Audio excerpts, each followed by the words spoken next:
Good evening, ladies and gentlemen. Thank you for joining us today on our meeting related to the political situation in Armenia.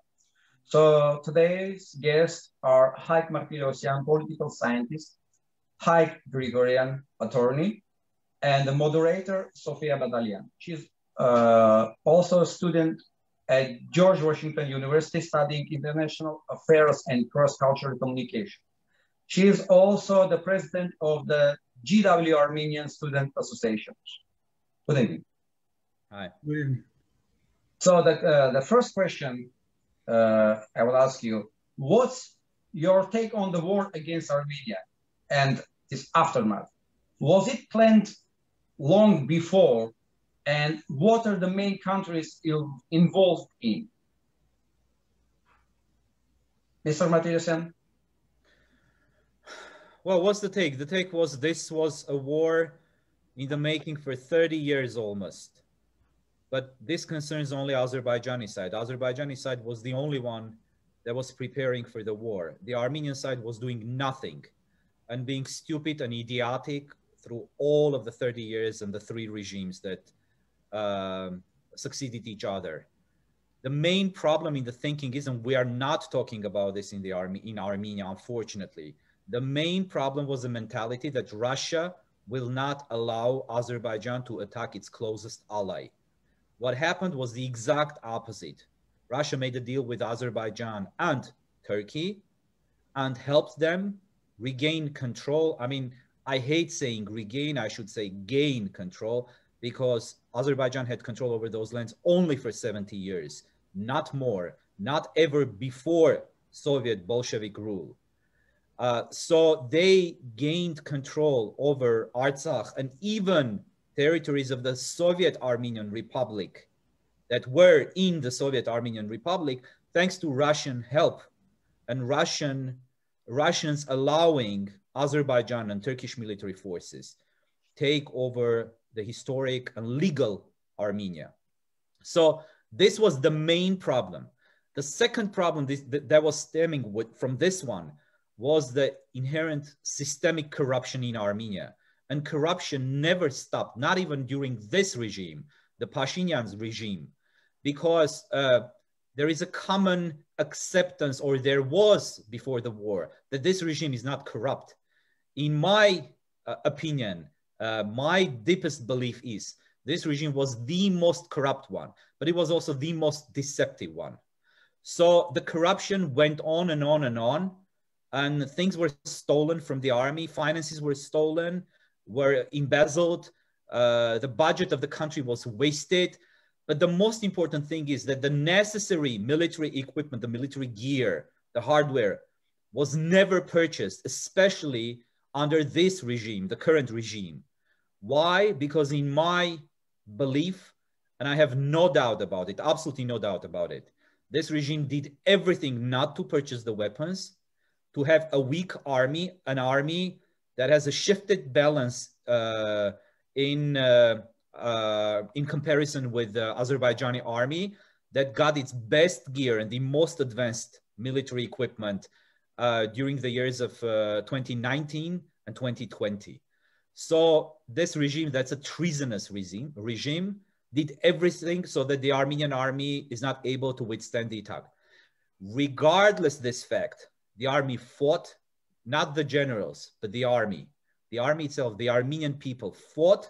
And then this plan B came into effect, which was to make everything so that the army units, most of the army units of the armed forces of Armenia do not participate in the fight, or so that the volunteers corps collapses, which actually happened because volunteers are never professional soldiers. They are not trained. They can't withstand the incessant attacks of military drones overhead. So this is what happened militarily. Politically, there was a strong will to lose the war, which may sound and seem absurd to somebody not familiar with the Armenian current realities, but that is a fact. And there was a huge and concerted effort to destroy the Armenian statehood from within, that was carried out very successfully by the Prime Minister Nikol Pashinyan and his criminal regime. This is what actually happened. And he actually started playing more in the Russian field than any Armenian leader before him ever.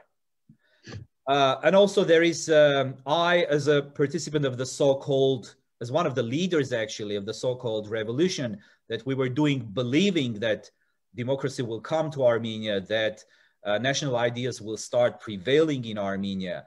I, analyzing the events that happened during those days and analyzing the behavior and the patterns of Nikol Pashinyan and his regime, starting from the very beginning, I came to the conclusion that he was installed by actually with the participation of Russia or with the allowance of Russia and by its real allies, true allies, Turkish and Azerbaijani governments, to have everything done the way it happened. And he's still staying in power to finalize the Turkish dream and to hand over the control of Armenia to Turkey territorially and politically inside the Armenian USSR territory to the Russian government. This is what's actually happening.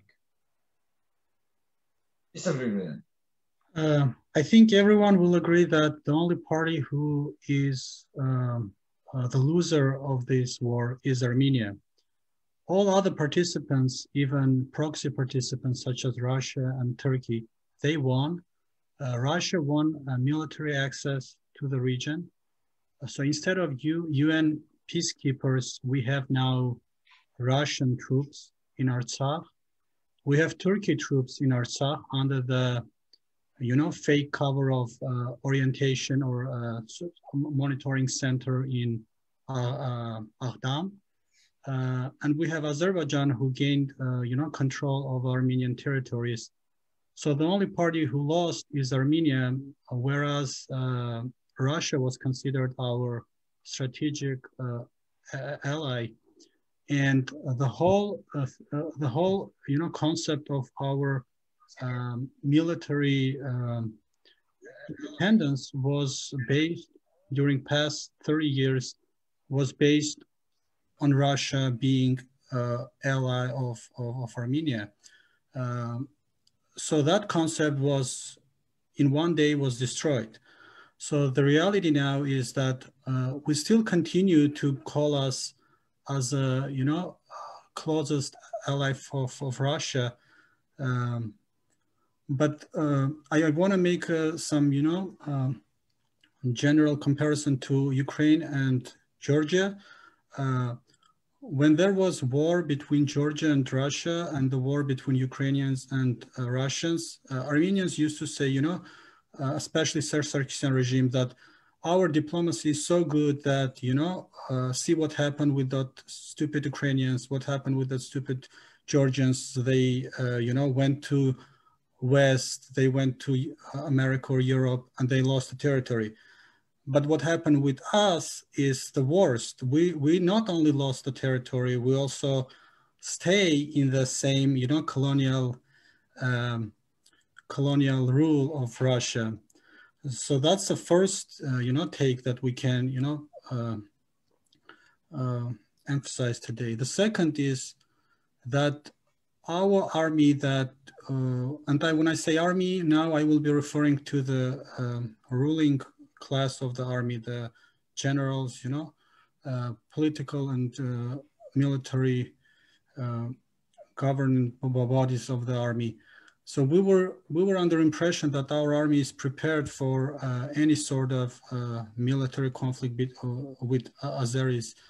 But the reality was that at least during past 5 years, Azerbaijan was heavily getting military equipment and weapons for modern warfare, whereas Armenia was only prepared for maybe end of 20th century's war, not for 21st century war. And the end result of that was more than 7,000 Armenian young soldiers being killed.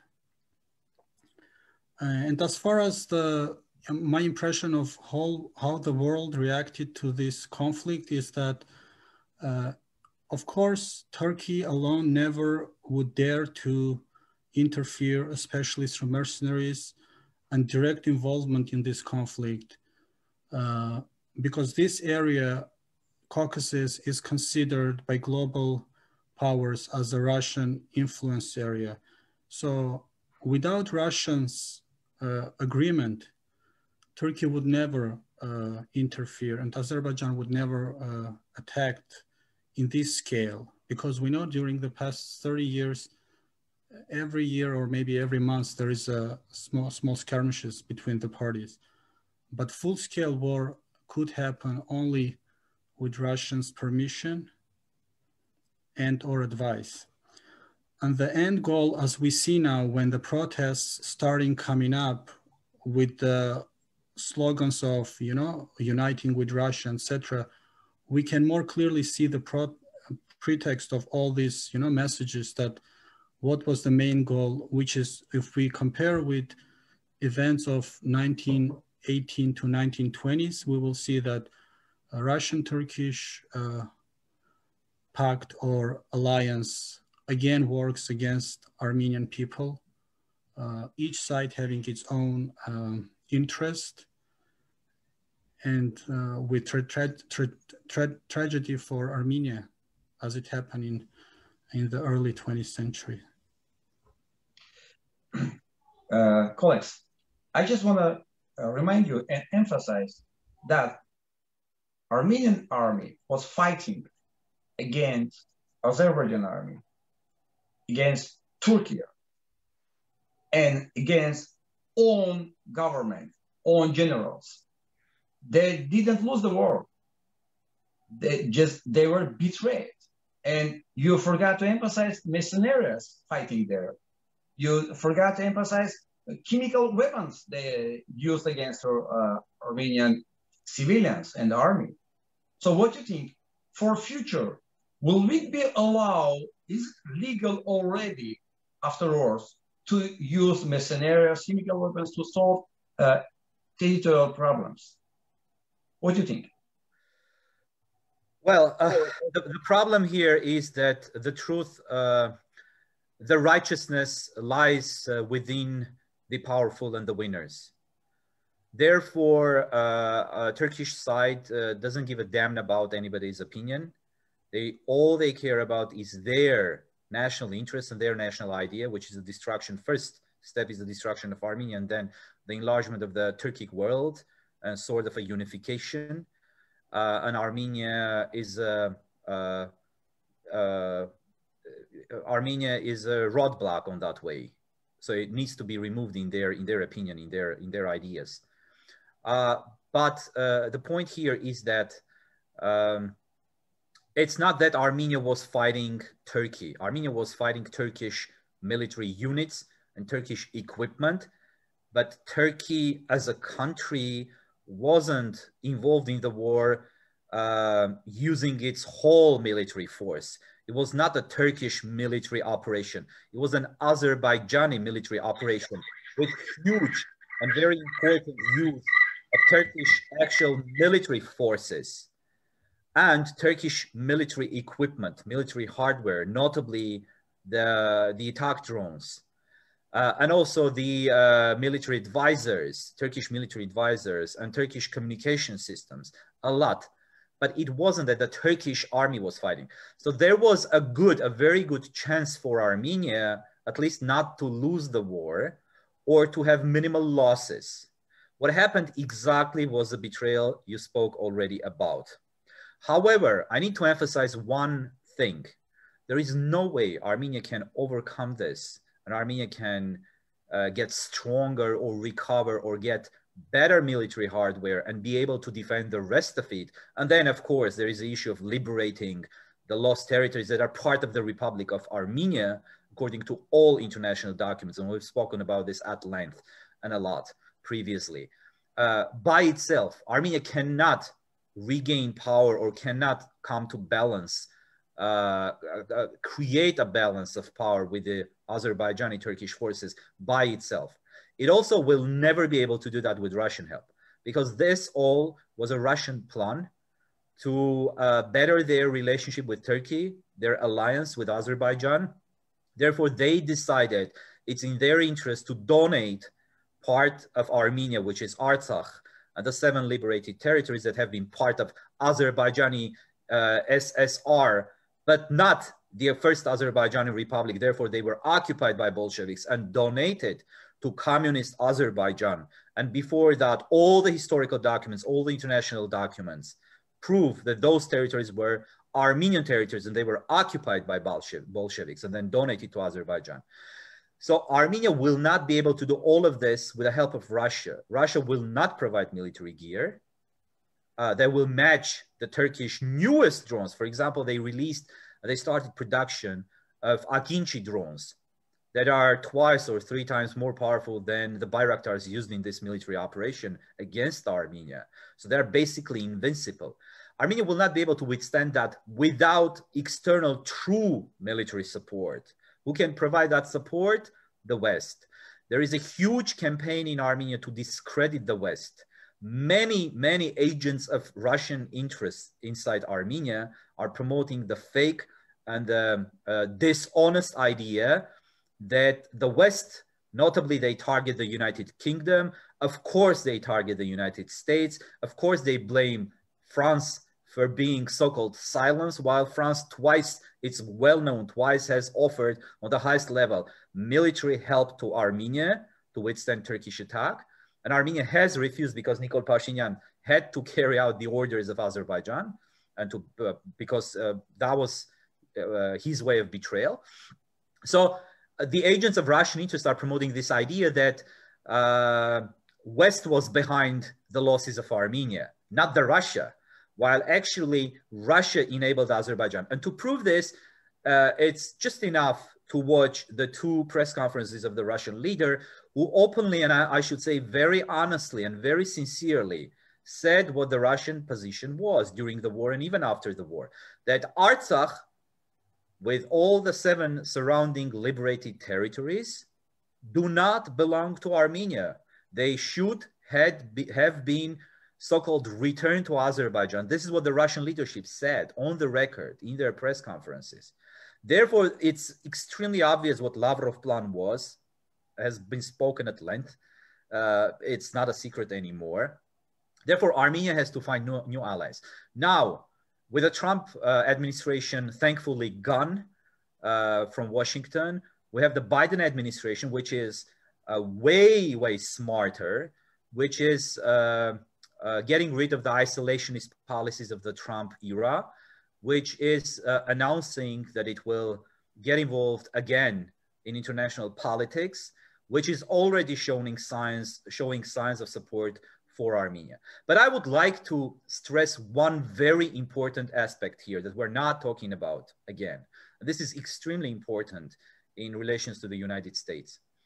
The US government, the new administration, should never repeat the mistakes of even the very smart Obama administration that was considering Armenia as a region of, as a zone of utmost, absolute influence of Russia, and that participating in political processes there would be fruitless. Now there is an absolutely new reality. Most of Armenians understand what happened. And of course, that is the reason why Russia is stirring up the country from within, from inside, even bringing people from Crimea in Russian military fatigues to lead some demonstrations and call for a unification of Armenia with Russia, which is the craziest idea.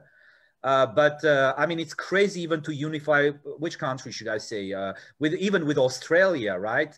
Even with any other country. I mean, who in their normal mind would discuss the absorption of their own country and the loss of sovereignty to another country, even the best ally? Nobody considers that in the world.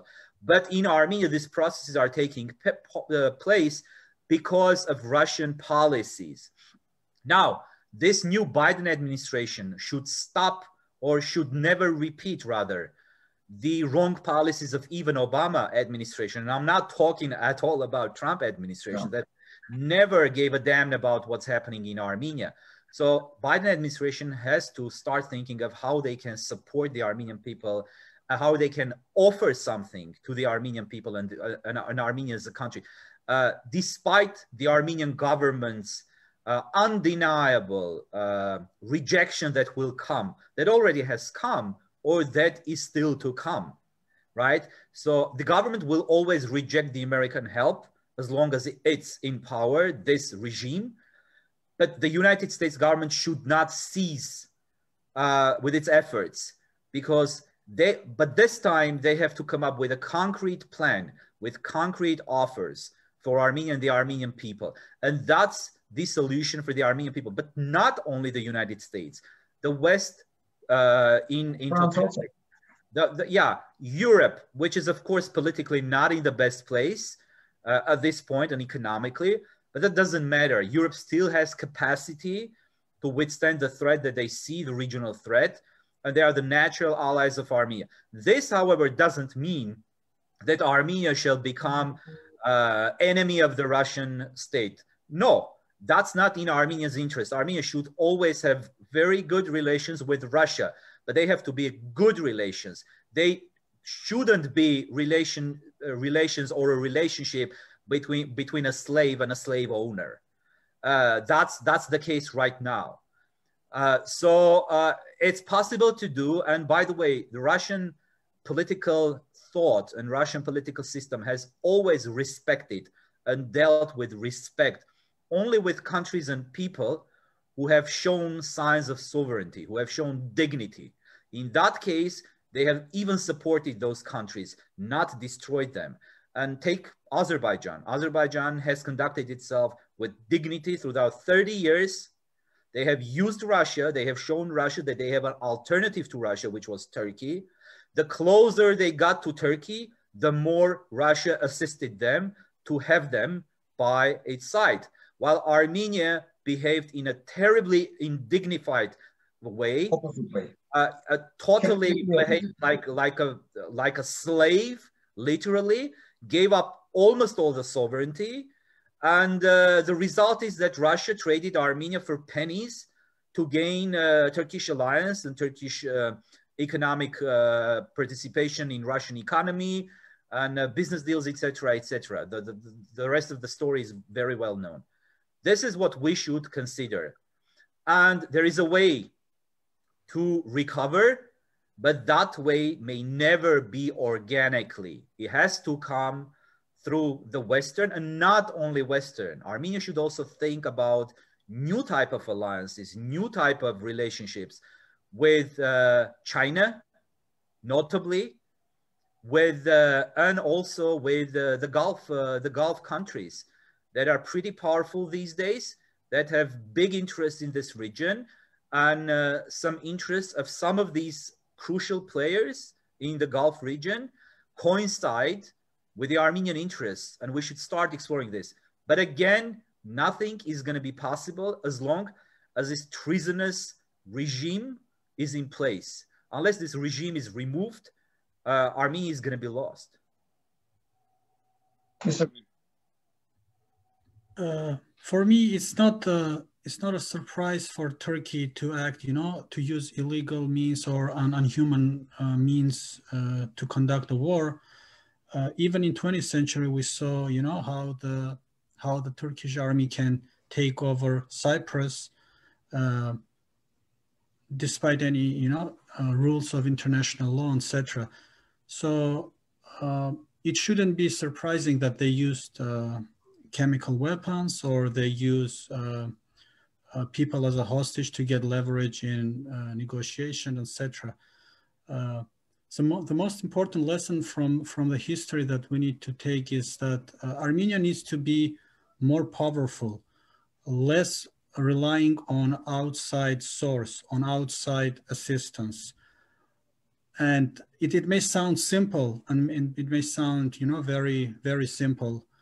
But the truth is, during past 30 years that we have so-called independence, we did very little to get even close to that goal.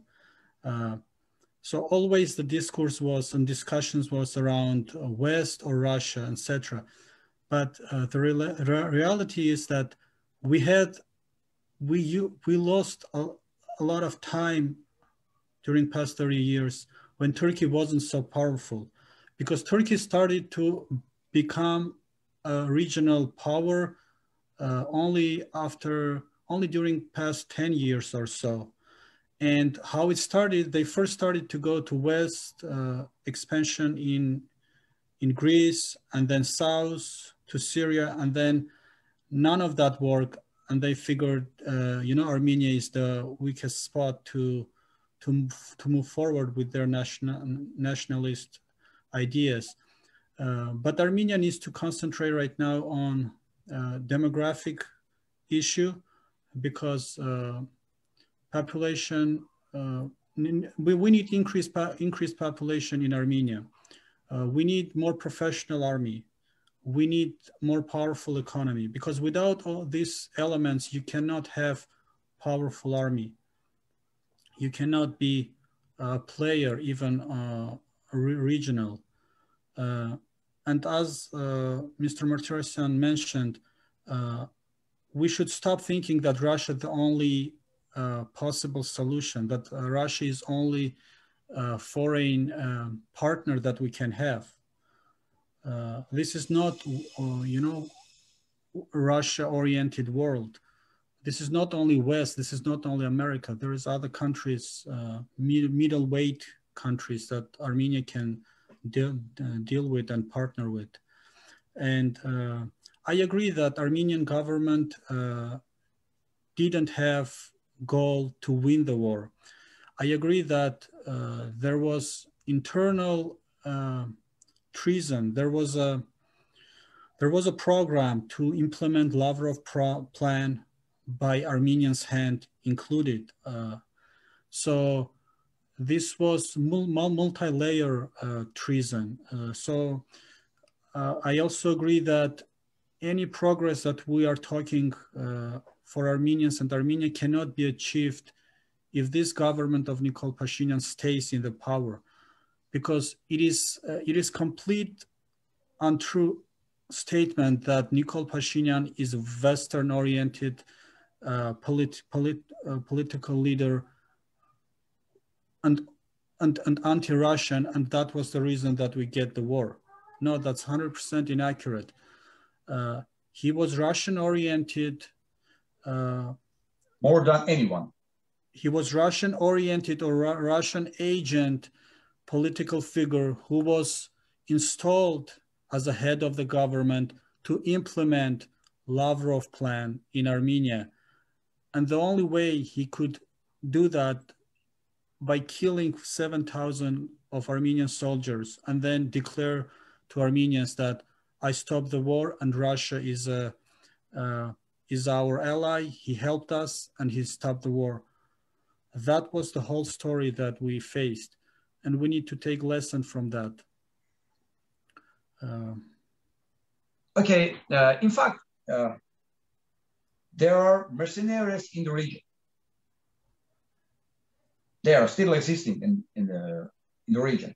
So what is the implication from the perspective of Iran, Russia, Georgia, even for Armenia? This is a very good question, but I would like to stress or add something. First of all, they are not mercenaries only. They are terrorists, first and foremost. Terrorists who are being paid for their terrorist participation in the warfare. So those terrorists, who are those terrorists? These are the terrorists in Turkish-controlled parts of northern Syria, notably the Afrin region, that has been ethnically cleansed from the Kurds and populated with Turkish elements or pro-Turkish Arab elements of Syria. Their business is war, and they are Islamic fundamentalists.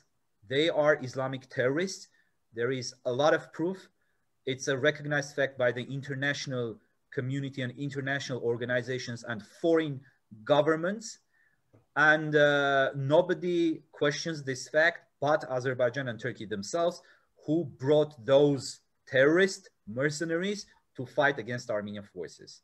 We know very well that during the war, Iran made a statement once about the unacceptability of foreign terrorists, i.e. Sunni extremist Islamist terrorists' participation in the military conflict on their borders. But the Armenian side never, during the war, accepted the Iranian offers of help to fight Azerbaijanis under the umbrella of fighting at the same time the Sunni extremist fundamentalist Islamist terrorists that were fighting against Armenia. Therefore, when the war was purposefully lost on the Armenian side, the Iranian government suddenly decided that Armenia is not a factor anymore. Armenia is nothing anymore. It's not a player anymore. It's nothing. It's a zero.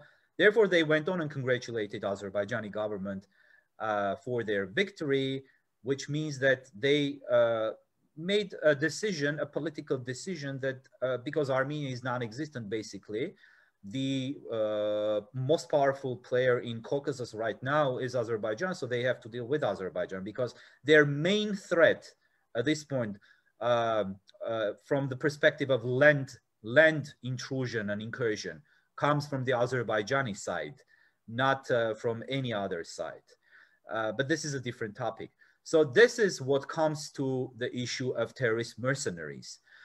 They are, of course, staying in Azerbaijan because many of them don't want to return to Afrin region of northern Syria because there is no business there. The economy has been collapsed. And here in occupied Artsakh territories, Nagorno-Karabakh territories, they feel pretty comfortable and they are being provided with housing, with land and everything. And the agricultural situation is way better than in northern Syria. Therefore, it's a very good environment for them to stay, which is also a threat to Iran, which is also a threat to Georgia. You mentioned Georgia. Georgia is a country that has seen a lot of difficulties, especially in the post-Soviet period. They are a multinational, multicultural country. And of course, having Islamic terrorists not far from its borders is a threat directed at Georgia as well. And I believe the Georgian authorities are pretty concerned as well, just like any other normal country. The only party that is not concerned, that is participating in installation of Islamic terrorists in the region is Azerbaijan with Turkey. Therefore, this is a true menace. But for any regular army, the land forces of terrorists of this scale, which is not a huge scale, the terrorists are not counting in hundreds of thousands in Artsakh now on the Azerbaijani side. They may be thousands, but not in hundreds of thousands. Therefore, they are not militarily a great threat for a fighting army, let's say the Armenian army in theory. However, the greatest threat is the further expansion of Turkish-Azerbaijani forces into the Armenia proper, into the so-called Armenian USSR territories that many say are the internationally recognized Republic of Armenia, but no, the internationally recognized Republic of Armenia includes the occupied Artsakh and the formerly liberated 7 regions of Soviet Azerbaijan as well. And so, Nakhichevan also. Yeah, Nakhichevan also. Of course, Nakhichevan also, but Nakhichevan could be the second step after the liberation of the imminent liberation of at some point of lost Artsakh and etc. But that's a different topic at this point. So the main threat right now is the Armenian government itself that gifts for nothing the territories of the Republic of Armenia even right now to Azerbaijan and the Turkish Azerbaijani military preparations for the next campaign, that is inevitable, absolutely inevitable. But I guess we have some questions coming in. I saw Sophia flagging and willing to ask some questions.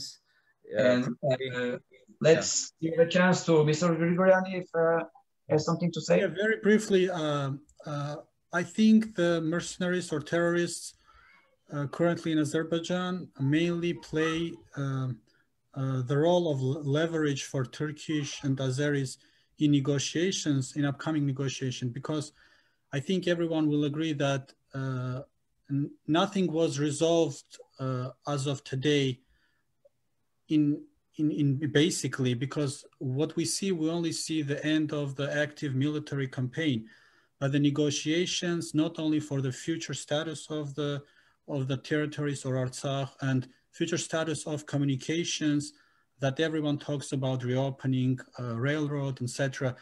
I think that mercenaries are going to be leveraged for Turkey against Iran and against Russia, as we see Iran's temper and Iran's, wording and Iran's position on Artsakh changed quite a bit since the beginning of the war. Now Iran doesn't talk about mercenaries. They are very happy with outcome. They are happy even with Turkey's presence in Artsakh. So they are kind of understanding who is who, and they wanted to play by the rules that Turkey and Russia have. So that's why mercenaries still there. They are not active, but they are there. And in the good time, when it's time to act, they will act against Iran and even against Russia. Because as I said, this was only first stage. The second stage very well can have many differences between even Russia and Turkey. And that's when the mercenaries can play some role. Just a very, very small remark, if you don't object, for 1 minute only, please. What comes to Iran, I'd rather disagree with Mr. Grigorian, because I think Iranians are using the diplomatic language in a way that shows that they are concerned, but they, as I mentioned, they are trying to gain even a closer relationship with Azerbaijan, because they are the winners, they are the players, the main players in the region at this point. So through this, they are trying to mitigate the risks for themselves, the imminent threat to Iranian territorial integrity regarding Iranian part of real, true, historic Adarbatagan, which is pronounced Azerbaijan at this point, where Turkish-speaking Iranians are living, and who have some tendencies of, some of whom have some tendencies of dividing or separating their part and uniting with the current Republic of Azerbaijan. So in my opinion, Iran is trying to mitigate the risks. Iran, in my opinion, cannot and is not happy with the Turkish influence and Turkish presence in Artsakh, in the Armenian occupied territories that are occupied by Azerbaijan at this point. Iran cannot be happy with that. That's my belief. I think they are trying to mitigate the risks. So thank you, and let's take probably the questions. And Sophia, maybe we could take 2 or 3 questions at once, because I guess there are a few coming in. Yeah, we have a number of questions, and I want to also reiterate that if anybody has any questions, to leave them in the Facebook group, in the chat, so that we can ask them and get to them. And I also hope to ask some questions from my perspective as a diasporan. And I know me and other students, some of my colleagues also have questions on this conflict, and I hope to maybe help clarify some of these things that we've been thinking about and ways that we can move forward and help in the future. But to address a question that a viewer has asked regarding the legality that we've been discussing, do you think the Minsk group should be convinced to take this Armenian and Karabakh conflict to the International Court of Justice? Do you think the Minsk group is the right party to take that, or you may know there's also a group of Armenians planning to file a lawsuit in the International Court of Justice. Do you think this is feasible? Do you think this is will be helpful at all, considering a number of international laws have already been broken during this conflict and nobody has taken action? Do you think this lawsuit is something that is feasible or would be able to help? What are your thoughts on it? What's the second question? Maybe also related to the Minsk group in general, their participation or lack thereof during this conflict. What do you think of their role and how they have or have not participated? Okay, I probably shall answer, and then probably Mr. Grigorian will answer. First of all, what comes to Minsk group during the war, during the 44 days, in the first period of the war, I was for the non-recognition of the Minsk group as a solution platform, because at that point I was convinced that Armenia can withstand the attack, and that the Minsk group has failed in preventing Azerbaijan from committing the aggression they did. However, nobody could guess at that point that there is going to be treason taking place, that Armenia is going to be destroyed basically completely, and the Armenian army decimated from within because of the treason from within. Now, and also we should also note regarding the second question that Minsk group is a wide group with a participation of many countries. Even Turkey is a member of the Minsk group, but mostly these are the OSCE member states, most of them the Western European countries. However, the chairmanship of the Minsk group, which we most often, which is most often mistaken for the Minsk group itself, is consisting of three countries: the Russian Federation, the French Republic, and the United States of America. Russian Federation was essentially a non-visible party to the conflict on the side of Azerbaijan and Turkey. France was the only country that was supporting Armenia. The United States was, in essence, supporting Armenia morally. And we know that from Thomas O'Brien's famous press conference in Los Angeles in the last period of the 44-day war. However, the US, because of its administration, there was in turmoil, there was in scandals, there was in post-election period or pre-election period, was not interested in intervening because also it had this isolationist America First policy. Therefore, America was pretty passive and didn't do anything. But this doesn't mean that the group itself has failed. The group failed because one of its co-chairs of the three took part of took the side of Azerbaijan. The second player, France, was rejected by Armenia. Literally, the Armenian prime minister told to the French government, "Thank you, we don't need your help," right? And the third party was not able because of the administration, not because of the country. The administration was unable to intervene and didn't have much wish or willingness to intervene, or energy, or knowledge, or professionalism. That's why Minsk group becomes extremely important at this point, because two key players, France and the United States, are willing to stop Turkish Azerbaijani expansion in the region, seeing it as a regional and international threat to their interests. Therefore, the interests of Armenia coincide with them. Russia is against them. But anything outside Minsk group is going to be total loss for Armenia and defeat for Armenia. Now, what comes to the court issue? Armenians have this cult type of worship for the international justice, international court system. However, they have no clue, mostly Armenians in Armenia, that these systems don't work as they should. They don't function on the level they are supposed to. They don't always act as a very productive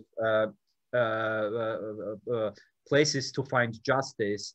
or processes be solved, especially a conflict, a territorial conflict of such magnitude with such key players cannot, in my opinion, at this point, and I want to underscore, at this point, be resolved in any international court. This is an international relations issue. This is a diplomatic issue. This is also, first and foremost, a military issue.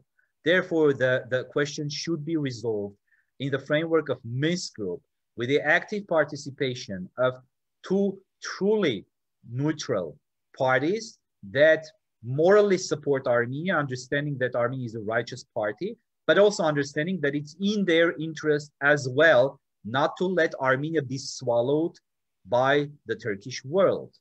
Therefore, the Minsk Group is the best platform, and Russia shouldn't be ignored either, because it is the country, the only country that has, they call them peacekeeping forces. The Russian forces in Artsakh are not really peacekeeping because they are unable to keep the peace there. And we saw that through the abductions of the Armenian servicemen in Artsakh and through the loss of the Dizak region in the south of Nagorno-Karabakh so-called republic after the military forces were installed there. So they are representing the Russian Federation's strategic interests in the region, not conducting a truly 100% peacekeeping mission, even though, yes, we cannot deny it, some peacekeeping mission is being conducted. But they are the Russian military presence.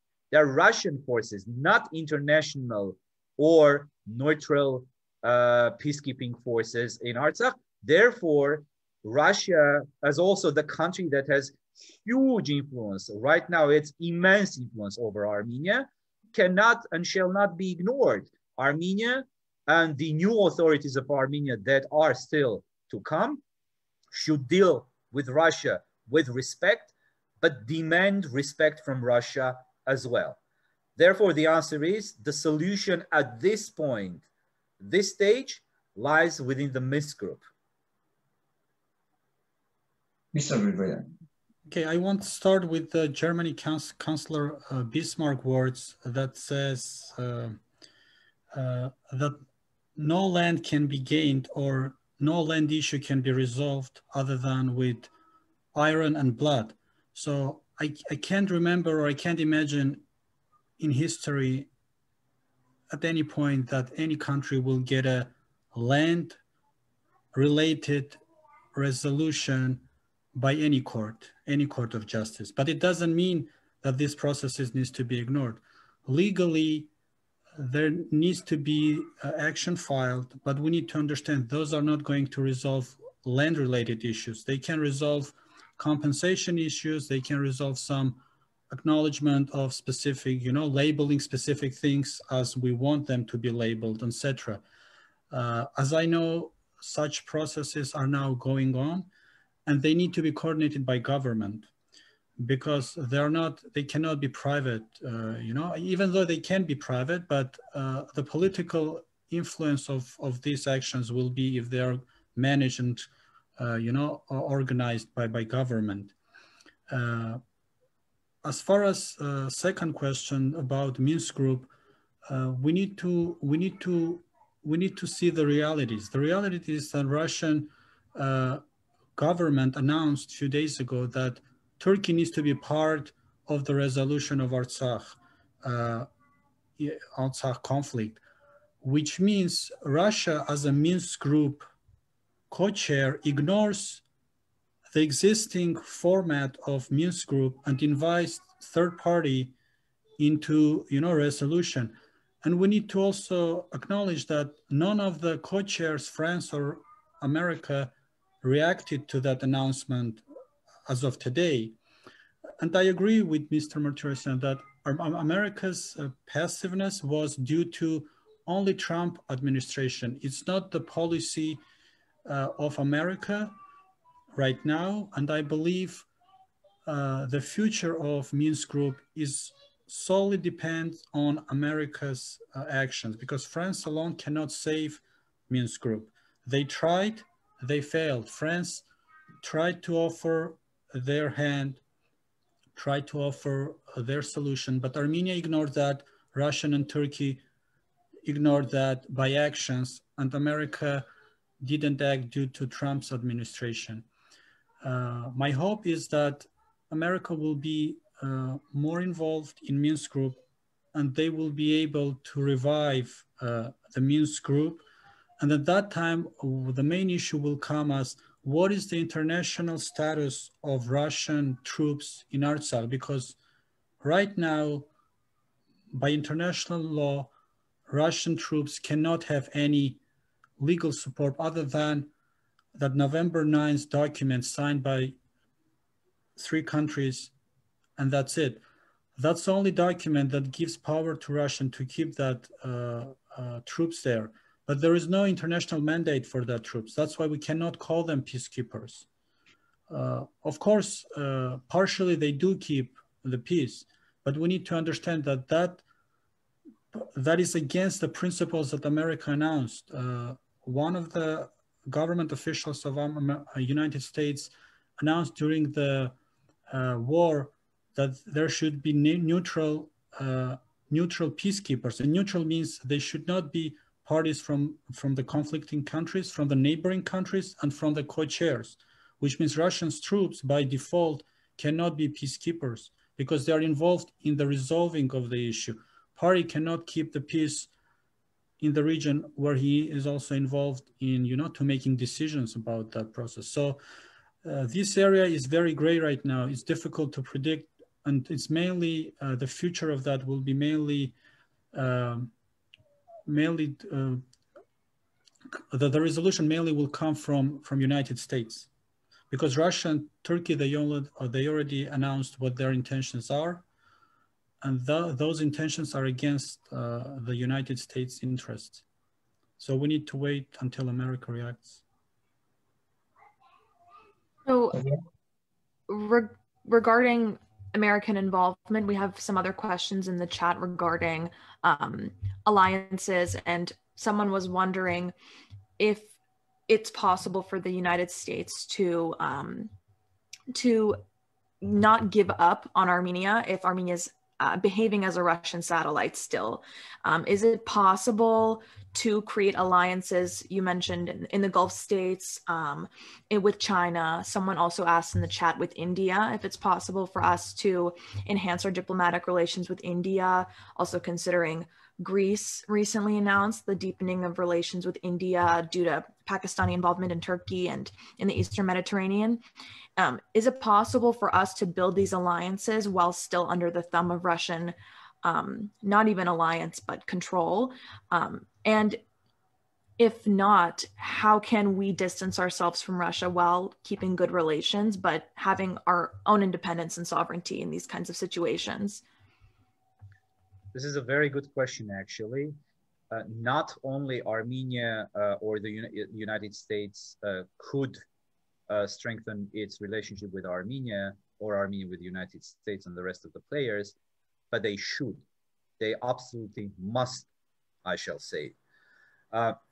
Because there is no other way for Armenia than to explore new and more serious and more committed partners in order to recover, to rebuild its army, to keep its economy afloat, because the economy is sinking day by day.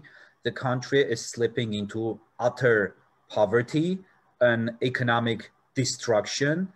And this government wasn't able to govern even in the pre-war period of the 2.5 years. What are we talking about right now? It's just going under. Now, the list of the countries is way larger that has been mentioned here. For example, Ethiopia is theoretically a potential great and powerful partner. May sound a bit strange for the Armenians who are not used to thinking outside of the box, but this is a very important destination for Armenian diplomatic relations and strategic relations. Ethiopia is the center of African Union. The African Union headquarters is in Addis Ababa. It has different aspects and interests in the region, and it understands some threats that are coming from the region. And historically and culturally, there are great ties that have been previously very powerful. Now, Egypt is another potential great partner. And Egypt, let's not forget, is a member of anti-Turkish military coalition. United Arab Emirates, Saudi Arabia, Bahrain, even Kuwait, a lot of countries, of course, China, and yes, India is a very important player, and India probably will recognize the importance of of Armenia in the region and for its own interests because of the Pakistani heavy-duty involvement in this conflict. I mean, the same way many in Armenia are trying to blame the loss of the war on the Turkish participation, claiming that Turkey as a whole, as an army, as a complete army involvement in the conflict won the war, the same way we can claim that Pakistan won the war. But it wasn't Pakistan. Pakistan was participating in this war by its military and hardware aid to Azerbaijan as well. So India obviously recognizes, especially with the Modi government, which is a nationalist Hindu government, pretty much understanding the risks coming from Pakistan or Pakistani influence in the region. Therefore, India can and shall, and I believe should, get more involved with Armenia. Shall Armenia have a national government that's not at least treasonous? So the list is large. Serbia is another candidate of being a close ally. France, of course, is the main candidate of being an ally in Europe. I shall say that a very surprise candidate is the United Kingdom, which is being blackened left and right through concerted propaganda coming from abroad. But Britain is actually understanding or starting to understand the risks coming from Turkey as well. There is a political disdain for Azerbaijani regime in the UK, but traditionally Armenians have been made to believe that UK is probably #1 ally of Azerbaijan. Therefore, there is some disdain in the public towards the Downing Street policies or London, but that's a misconception that should be changed, and Armenia should start turning these countries into its partners. The ties with Iran should be revised in terms of understanding inside Armenia that Armenia should come to understanding that Iran is an important partner and that Iran will favor the party that wants to win. Therefore, Armenia should become the party that wants to win in order to regain the Iranian support. Armenia shall also start working towards Israel, because Israel was a very important player in this conflict, supplying Azerbaijan with hardware, notably drones, and some other equipment, and probably some intelligence as well. But Armenians should not blame Israel, because Armenia could have been a good ally or a good friend of Israel, and Armenia didn't use that opportunity while Azerbaijan jumped at it. And Azerbaijan had things to offer to Israel, and Israel got involved. But ignoring Israel, or even worse, blaming Israel incessantly and cursing Israel, that many parties in Armenia do, is stupid, because you're not gonna improve your position or your situation if you do that towards Israel. It's better to try to find a common ground with Israel. It's better to try to mitigate the risks and make Israel at least neutral towards Armenia. That's a very important issue. Therefore, the list of countries is pretty large, and it will look from a wider angle. The whole Europe is the natural ally of Armenia at this point. That is why Europe is being incessantly discredited through special public relations campaigns and information campaigns inside Armenia. This should stop, and Armenian people should wake up and should understand what's going on, why it's happening, and what should be done. Mr. Grigorio? Yes, I would like to tackle the question from the other side, other perspective. I think the question is not accurate when we say who other than Russia can be our ally, or who is willing to help us. The fact is that no one helps anyone just for helping. You need to position yourself as a country, not as a colony of Russia. Once you are a colony of someone, Russia is not important. Even if we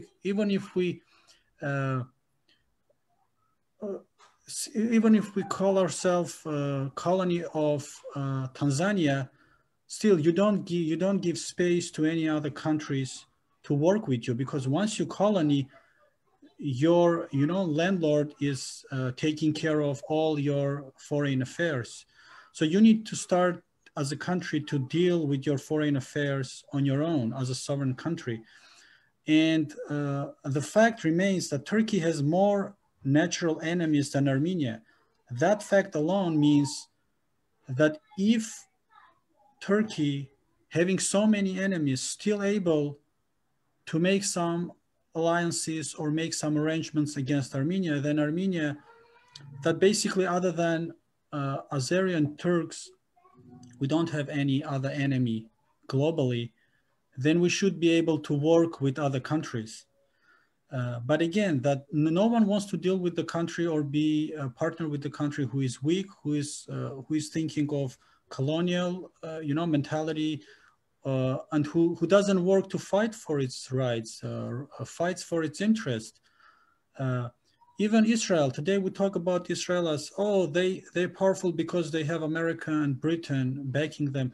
But that wasn't always the case. So let's remember how Israel started. It started as a Britain mandate country. And then what happens after that? All Arab neighbor countries were against that newly formed country, and they started attacking. So can you imagine Armenia fighting Six-Day War as Israel against absolutely all neighbors? Let's imagine Armenia being attacked by Iran, Turkey, Azerbaijan, and Georgia, and fight 6 days and win all of them. Can you imagine that? I can guarantee you do that and you will be the first #1 partner of United States and United Kingdom. I can guarantee that. So let's make the country powerful. Let's make the people powerful. Let's make the mindset of not colonial mindset, but the sovereign citizens mindset. And then you will get the best that Israel has. So I think that's my perspective of the question. And as Mr. Martirosyan explained in the details, there are a big list of the countries that we can deal with. Historically, culturally, and in any other aspects. And that's not an issue. The issue is you need to have government that is national in its views, that has national interest in its mind and heart, and which doesn't want to be colonial puppet of the Russia or whatever countries it is, who doesn't want to be a puppet, who wants to be independent, international player. And then you will have all the doors open. Unfortunately, I forgot to mention Greece, which is actually in actual conflict with Turkey and who's seeking for new partners. And Greece understands at this point, along with Cyprus, that they need to start getting involved in different parts of the world as well, where there are Turkish interests involved. Yes, I mean, I need to repeat myself. So look at the Turkey on the map.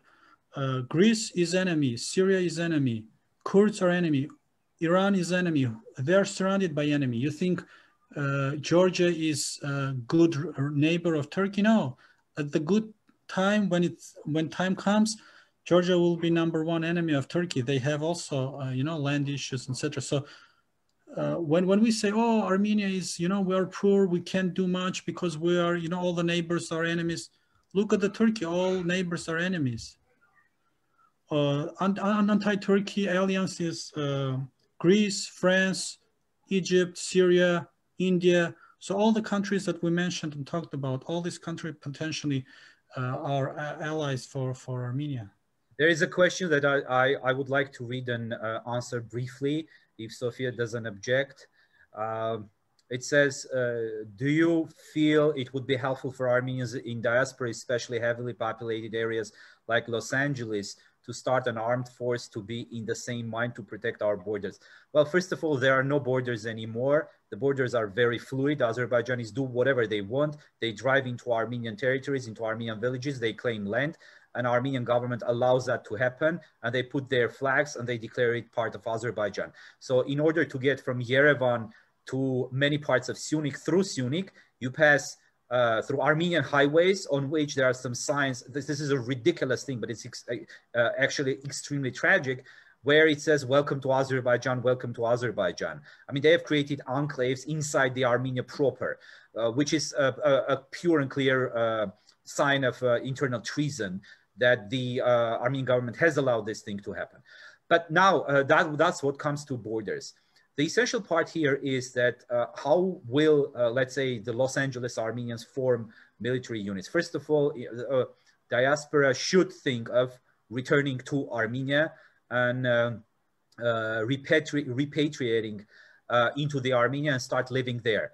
Because many Armenians in Armenia are demoralized and they want to leave the country. We need manpower. We need people with Western knowledge, know-how, skills going back there. That's number one. Number two, if there is an issue of creating military units, they should not be created, of course, inside the United States.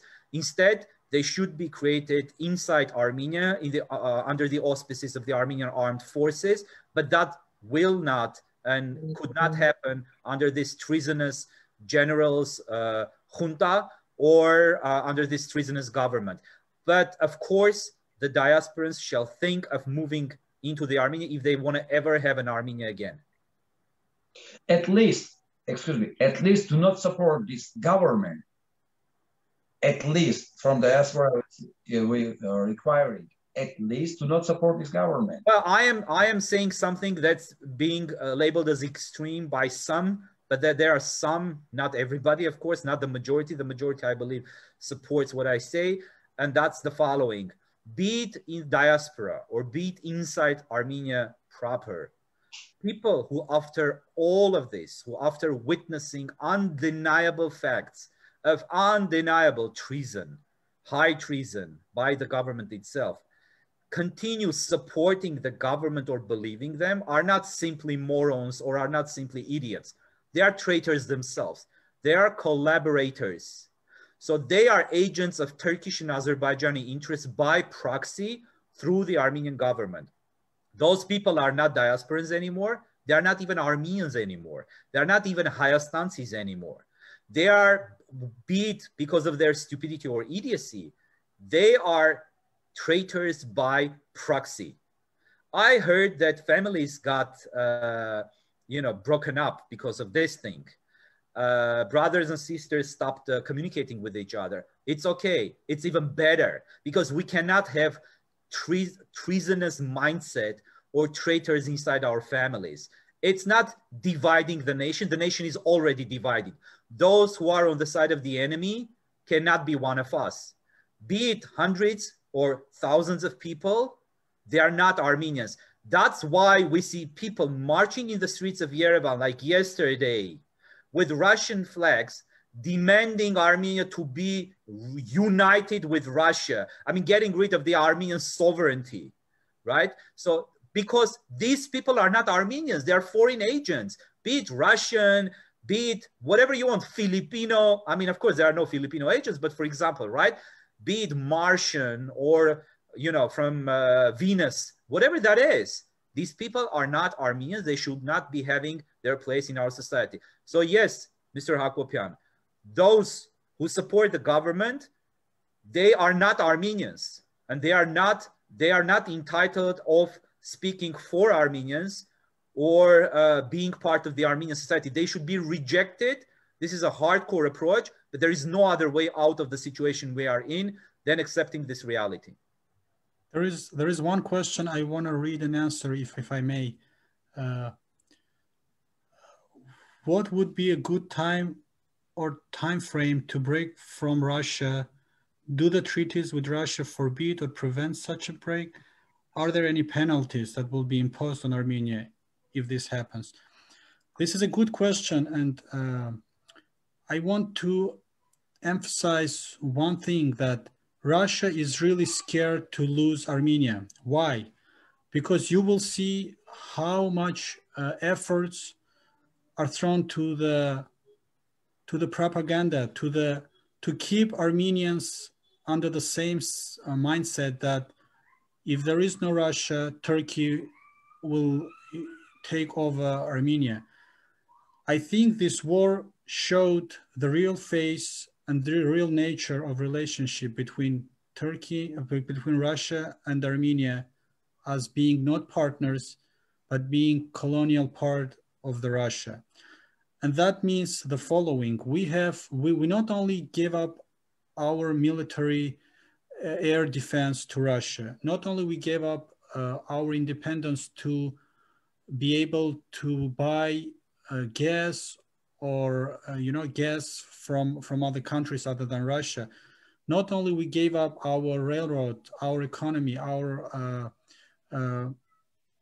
all our electric lines, everything that really supports economy. In other words, even if we want to modernize economy and grow our economy rapidly right now, we won't be able to do it unless we can break or stop some of these colonial agreements with the Russia, because you are not able to produce a product that will be priced in the manner that will go to the market in Europe if you have the highest price of the gas in Armenia. Armenia pays for Russian gas enormous amount. No other country pays such a high price. And gas, we know that 30–40% of products in Armenia, the price tag will be depending on the gas, expenses and costs. So the answer to this question is this: this war was really the turning point when we really can start taking real serious actions of breaking up with Russia, because we have not only legal and factual basis, but we have also moral. We can support our actions in all aspects, and the government will not do it. The current government, as I said, it's a puppet government of Russia, because I don't believe that revolution was a revolution in 2018. That was just, a changing of powers from Sir Sarkisyan to his puppet, and all four of the governors of Armenia were Russian puppets, just rulers of colonial Armenia. But this is a good start point, because the strategy opened up eyes for many Armenians. And I really think that anti-Russian population, percentage-wise, now is the highest during past 30 years. I think many people see this role that Russia played in defeating Armenia and killing all these young Armenian soldiers in war. And there are no penalties. It's obviously, this is a political decision.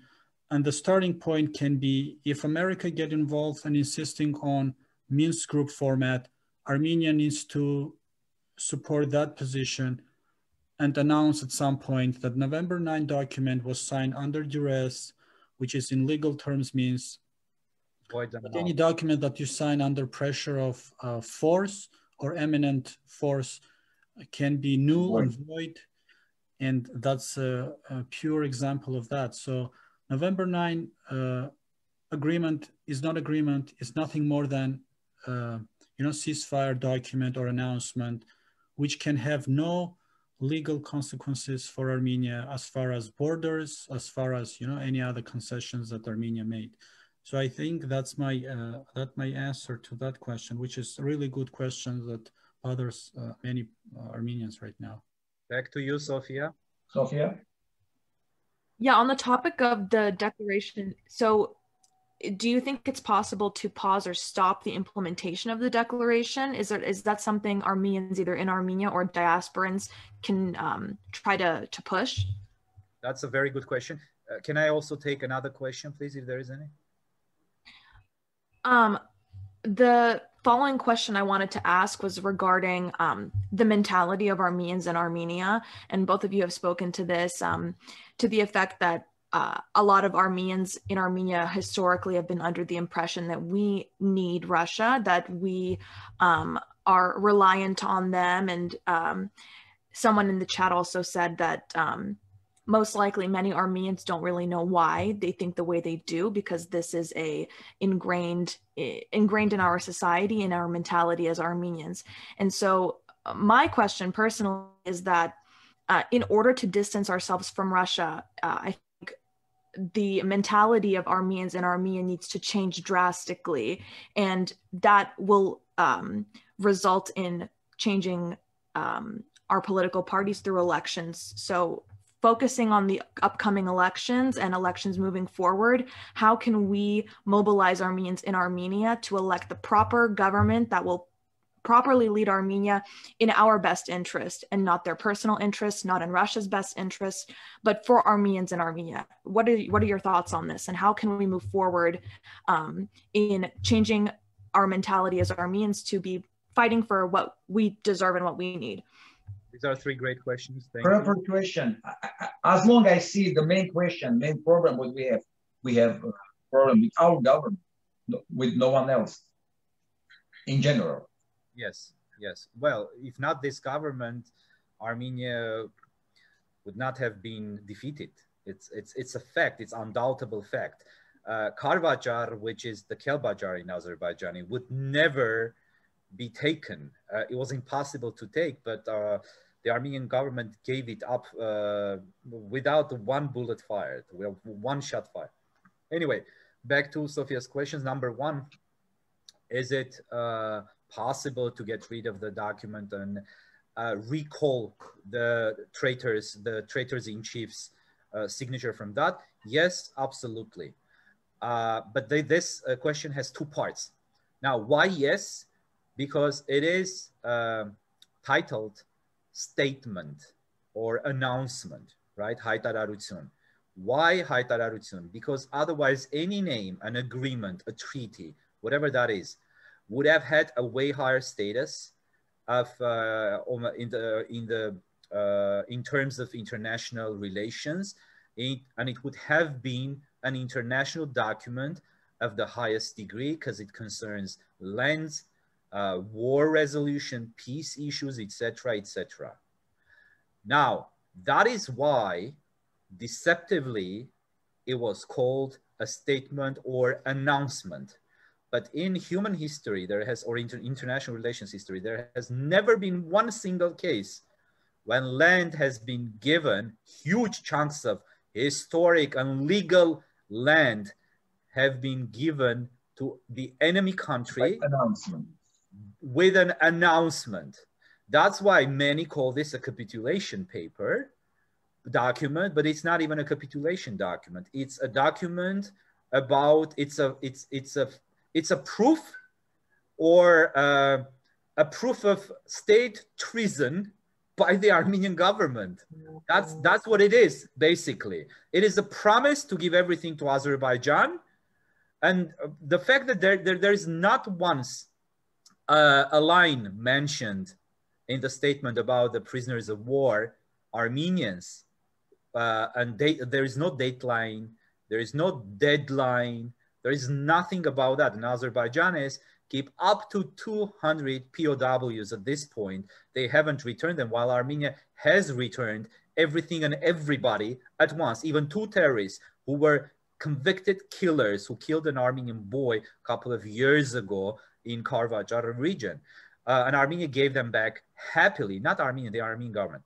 Therefore, this document is illegal. While if it was a document of a higher degree, let's say a treaty, that document should have been ratified by the Parliament of Armenia, by the parliaments of the two parties, at least two parties, and should have been confirmed by the Constitutional Court of Armenia according to legal and state procedures and state legislation. These things have not been done, and that is the purpose why the document has been called a statement. Now the second part of the answer. What are the implications of annulling the document? Of course, there will be huge pressure from Russia. There will be huge threats coming from Azerbaijan and Turkey. But Armenia can withstand those things if Armenia has trustworthy allies, extra allies, new allies. If Armenia stands on its feet, if Armenia makes steps at least towards standing on its feet, because allies can provide some serious and true protection against future incursions if Armenia makes steps towards that direction. Therefore, without having the army completely rebuilt, it is possible to withstand the pressure. Now, what will Russia do in that case? Russia will be unhappy, but I mean, what's gonna Russia do more if you have new allies, right? The main problem right now are not even one of the gravest and one of the most important issues, that is the issue of POWs. The main because that issue may be and most probably will be resolved in a time. But the gravest, the heaviest, the most important historically and politically question and issue is the issue of communications that the Armenian treasonous regime is trying to sell to the people as a solution for many problems. But that's a solution for the Turkish national idea to reunify Turkey with the Turkic world, or to unify rather. And Armenia gives a corridor for that becomes a regional and international threat to every single player in the region, but Turkey and Azerbaijan. And the second, it's the death sentence to Armenia itself that the Armenian government has signed. Therefore, the document should be, the signature should be recalled. And Mr. Grigoryan mentioned that it was signed under duress. Therefore, it is void and null. And it is possible to recall, and everything is possible in politics if you are willing to take risks, if you have brains, if you have commitment, and if you are truly patriotic, not patriotic on the levels of words. Now, the second question was, would you mind reminding very briefly, Sophia? What was the second question?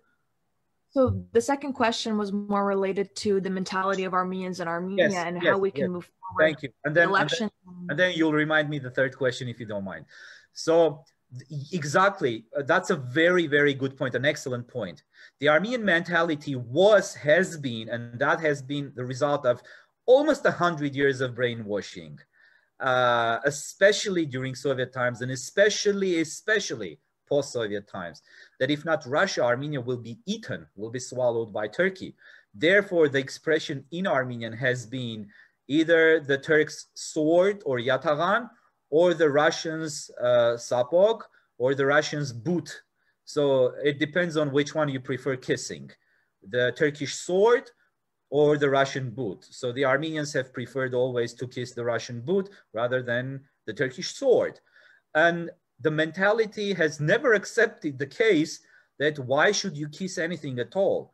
You can hold your head up and, you know, shake hands, not kiss boots or swords or something else.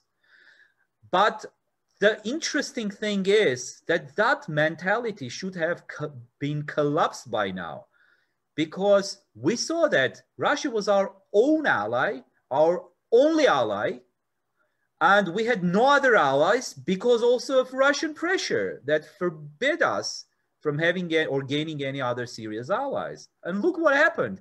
Russia gave Armenia to Turkey. And now is bringing in Turkey. They are opening a Turkish-Russian monitoring center in so-called territories of Azerbaijan that are, of course, Armenia, in Akna, which is Aghdam, and Turkish forces are there now officially.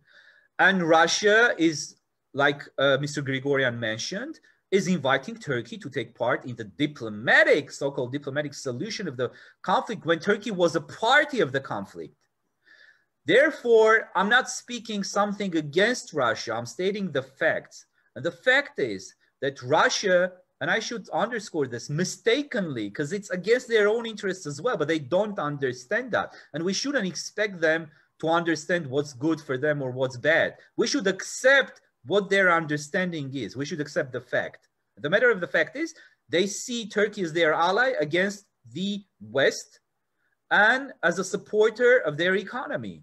Now, Armenians should understand that we already lost what we could lose. Now there is the second part of the fear that's being instilled, that's being implemented from Russia inside Armenia, saying that, oh, you're going to lose now Yerevan. So let's go and enter into Russian Federation, or let's create a unified country with Russia, and that will save us. How will that save us? First of all, I'm not sure Russia wants us inside Russia. They want Armenia as type of a colony to be able to trade with Armenian lands with Turkey. Therefore, we lost whatever we could lose. Now, what other players are there that don't want Armenia to vanish, because that's a barrier for them? Those powers and countries we spoke about already, right? Therefore, Armenians should break up with a stupid idea that if not Russia, or Russia came and saved us. Excuse me, they were observing the war for 44 days, coming up with ridiculous excuses that Artsakh is not Armenia, that Armenian forces are not fighting. I mean, things happen that I'm not going to talk about all of those things here because we don't have enough time for that here. But I will touch on these topics later on. But the fact is they were observing, and then they were presenting us with the conditions put up by Turkey and Azerbaijan. They were forcing us to accept them. When Pashinyan didn't accept for his own reasons, not to seem or not to be blasted as a foreign agent, as a Turkish agent in Armenia, when Armenia refused, Azerbaijanis continued on pushing forward. And Russia was observing even that. And then when Pashinyan gifted Shushi through treason, just gave it up to Azerbaijan, Russia immediately pushed in and installed its forces, claiming that they saved Armenia. No, they saved the little that was left of Artsakh to gain a foothold and to gain a military base in Artsakh. Therefore, they didn't save us. They actually destroyed us, and they won something in return. So now you see Russian flags all over Artsakh, or what's left of Artsakh, the 15 or 25% of what used to be Artsakh. Now, it is very possible to do these things. You just wake up one day with a normal government that's not consisting of traitors and unprofessional, bastards. There is no other word for those people. And you just pursue your own national interest. That is a multi-vector, multi-directional, omnidirectional foreign policy. That's, again, not making Russia an enemy, but also is explaining to Russia that Armenia has its own interests that do not always coincide with ideas of Russian-Turkish friendship. Now, what was the third part of the question that you asked, Sophia? If I may, I want to just... I would say let's let Mr. Grigorian answer first, and then I'll ask another series of questions. Okay. On this subject, I wanted just to, answer with the questions. So if Russia is so good and Europe is so bad, why Turkey wants to become member of European Union, not be, partner with Russia? Can anyone who is supporting Russian, side of this story, can they explain why Latvia, Estonia, and other countries that break up with Russia, did they become worse countries or better countries after that breakup? Did Georgia become worse or better? Did Ukraine become worse or better? Or when we say we only have one ally and that's Russia, we cannot go against Russia because if we go, things will happen. Then how Turkey is partnering with Ukraine, who is fighting against Russia, and Russia partnering with Turkey to gain control of Armenia. So if all these questions are asked and answered, people will see, you know, how it is flexible in the modern world, and how the international, you know, relationship work, and how and we just need to look at the countries who are partnering with Russia, and we have all the answers. What are the countries that are partnering with Russia? Turkmenistan, Uzbekistan, Kazakhstan, and that's it. And Armenia, even Belarus, that is it's blood-related country to Russia. They even don't want to go. Well, Turkmenistan doesn't partner with Russia. Turkmenistan is a very independent country. Right. Okay. Yes. To Russia, yeah. Not even Uzbekistan.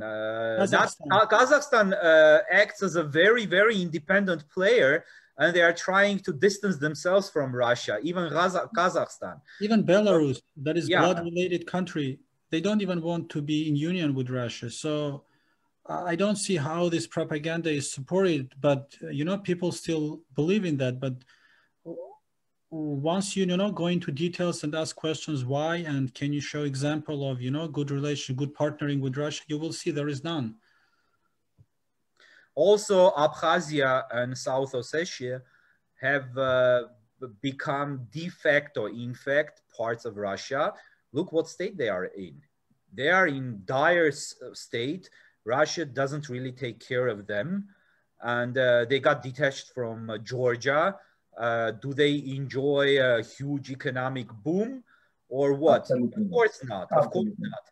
Now, Armenia was the only and the most devoted, slavishly devoted partner of Russia, voting against everything in UN that was against Russia, and everything that was Russia promoting, Armenia was voting for it. Now, what did Armenia gain? What did Armenia gain? Armenia lost the war. Russia announced on the highest level, and this is not a hearsay, this is a fact, documented on television, in YouTube. On the highest level, Russia announced that Artsakh, i.e. Nagorno-Karabakh, so-called Nagorno-Karabakh, with the 7 Armenian territories that were part of Soviet Azerbaijan, should be given to Azerbaijan.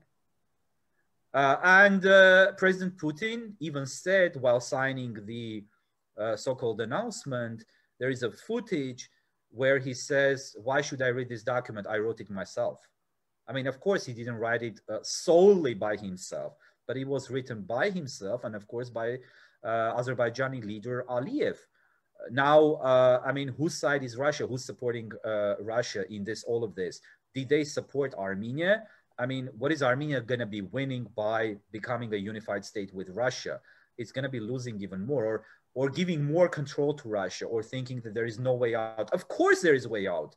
I mean, how many colonies have gained their independence? How many empires have fallen and destroyed the colonies under them? I mean, and Armenia was dreams of becoming a colony in this day and age. Only Armenians, some Armenians, not all, not everybody, dream of becoming a colony and becoming a slave to somebody, thinking that the slave owner will defend the slaves against its own partners. I mean, the slave owners don't defend their slaves against their own partners, equal partners. I mean, this is the utmost stupidity that we should get rid of. And unfortunately, I have to say this too. I know so many American Armenians, I mean, Armenian Americans living in America for the longest time, collecting benefits from the US government, who ferociously support the idea of Armenia getting even closer with Russia. I mean, this is such a shame and such a level of stupidity and idiocy that I can't find words to describe it. I mean, this is a national tragedy, I should say. Armenia should not become enemies with Russia. Armenia should not say, Russia, you have absolutely nothing to do in here. No, Armenia should say, listen, dear friend Russia, either you support your ally, you truly support your ally, or you really pick your allies, or if you're, and most probably you're unable to do that, from this point on, we shall find partners, new partners who will support and defend us and with whom we will feel safe. That's what Armenia shall do. And that's the only solution at this point. Before the next question from Sophia, I just want to emphasize the fact that the first time during like 250 years, Turkish army existing next to river Araks. So this is new status quo. It never happened before. It will change all strategy of the region. Will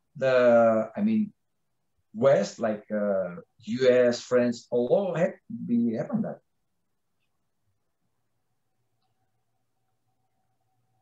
What do you think? Hi. Mr. Grigoryan. Yes.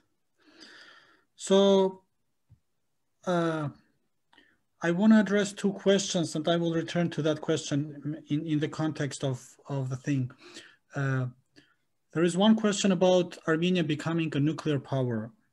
This is very important question, and I think many of us thought about it, and many can think about it as an illusion, you know, the world wouldn't allow us to do it, you know, etc., etc.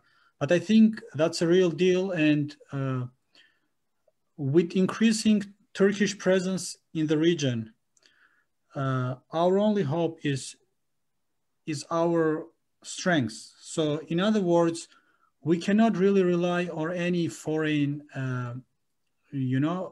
foreign aid.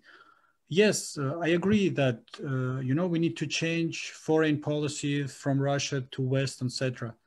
That's more progressive, that will lead us to, development and progress. But again, when time comes to fight, no one else in the world will fight for you, for anyone. There is no such thing in history and in politics that some country will fight for another. Even the closest allies, the partners, the blooded countries won't do it. So we need to really concentrate on one question: how to deter Turkey from future aggressions against Armenia. And I see the development of nuclear weapon as part of it. It doesn't mean you will get the weapon, instantly. But I think Armenia needs to take this issue to the highest level in international arena and start presenting it as follows. Hey, international, community, we have this aggressor state. Everyone will agree it's aggressor, because it's not only Armenia that suffers from that aggression, right? Libya, Egypt, Greece, Syria, Kurdistan, Iran, everyone, right? Once you take this issue that you need to face with this country, you can easily get, arguments for how you can defend yourself against a country that is 40 times bigger by population and, 10 or 20 times bigger as a country. And we do have the potential of developing this weapon. And there is many variances of this weapon, but we need to get some basic, we need to start some basic, to do some basic developments towards that, which can really help us to, restructure our defense. And the next question that is very interesting and really on point is, will it be a solution if 50,000, for example, Armenians from diaspora return to Armenia and, for months or two, and will they change anything? I believe they will. And I know that the law will not allow people, even if they are citizens, but they didn't live in Armenia for a period of time, to participate in election, etc. But still, that quantity of people, 50,000 or more, will definitely change the balance of powers as far as in internal relations. Because what we have right now in political arena in Armenia is we have Sarkisian and Kocharyan, all the previous regimes, and we have Nikol and Levon Terpetrosyan, that so-called peace or Turkish lobbying political, political powers. And we have this more Russian-oriented, more corruption-oriented political parties. So we have these two different powers, but we don't have the third solution, which is national solution, which we need to unify all that national powers who have the same value, who share the same vision for Armenia. And we need that new blood, from fresh blood from diaspora, to fuel that national movement. That's the only solution as I see it right now. May I say a few words regarding what has been said? My take on the nuclear issue is a bit different. I am more than convinced that that's not an option for Armenia. Unfortunately, that's not an option, but that's a fact. That's a matter of fact. Why? I shall explain. Because first of all, being a member of the nuclear club is a very exclusive thing. The countries that are in that club, the most notable members are, of course, Russia, the United Kingdom, France, China, and of course, India and Pakistan. They don't want any new countries inside the club. Way more powerful countries cannot gain their own nuclear weapons because, again, because of this restrictive approach internationally. Nuclear weapon is an extremely powerful thing, and it's also playing a very big political part in who possesses what in this world, or who may be attacked, who may not. For example, Israel has developed its nuclear weapon based on US technologies, but it is believed by many specialists that the technologies were obtained by Israeli special services for Israel. And Israel had the capability, the technical capability to do that. And to this day, Israel doesn't acknowledge that it owns nuclear weapons. Why it doesn't? Because no matter whether USA, doesn't matter whether USA supports Israel, is the closest ally, and tolerates Israel having the nuclear weapon or not, the international community or the club of the nuclear states will not allow new countries in.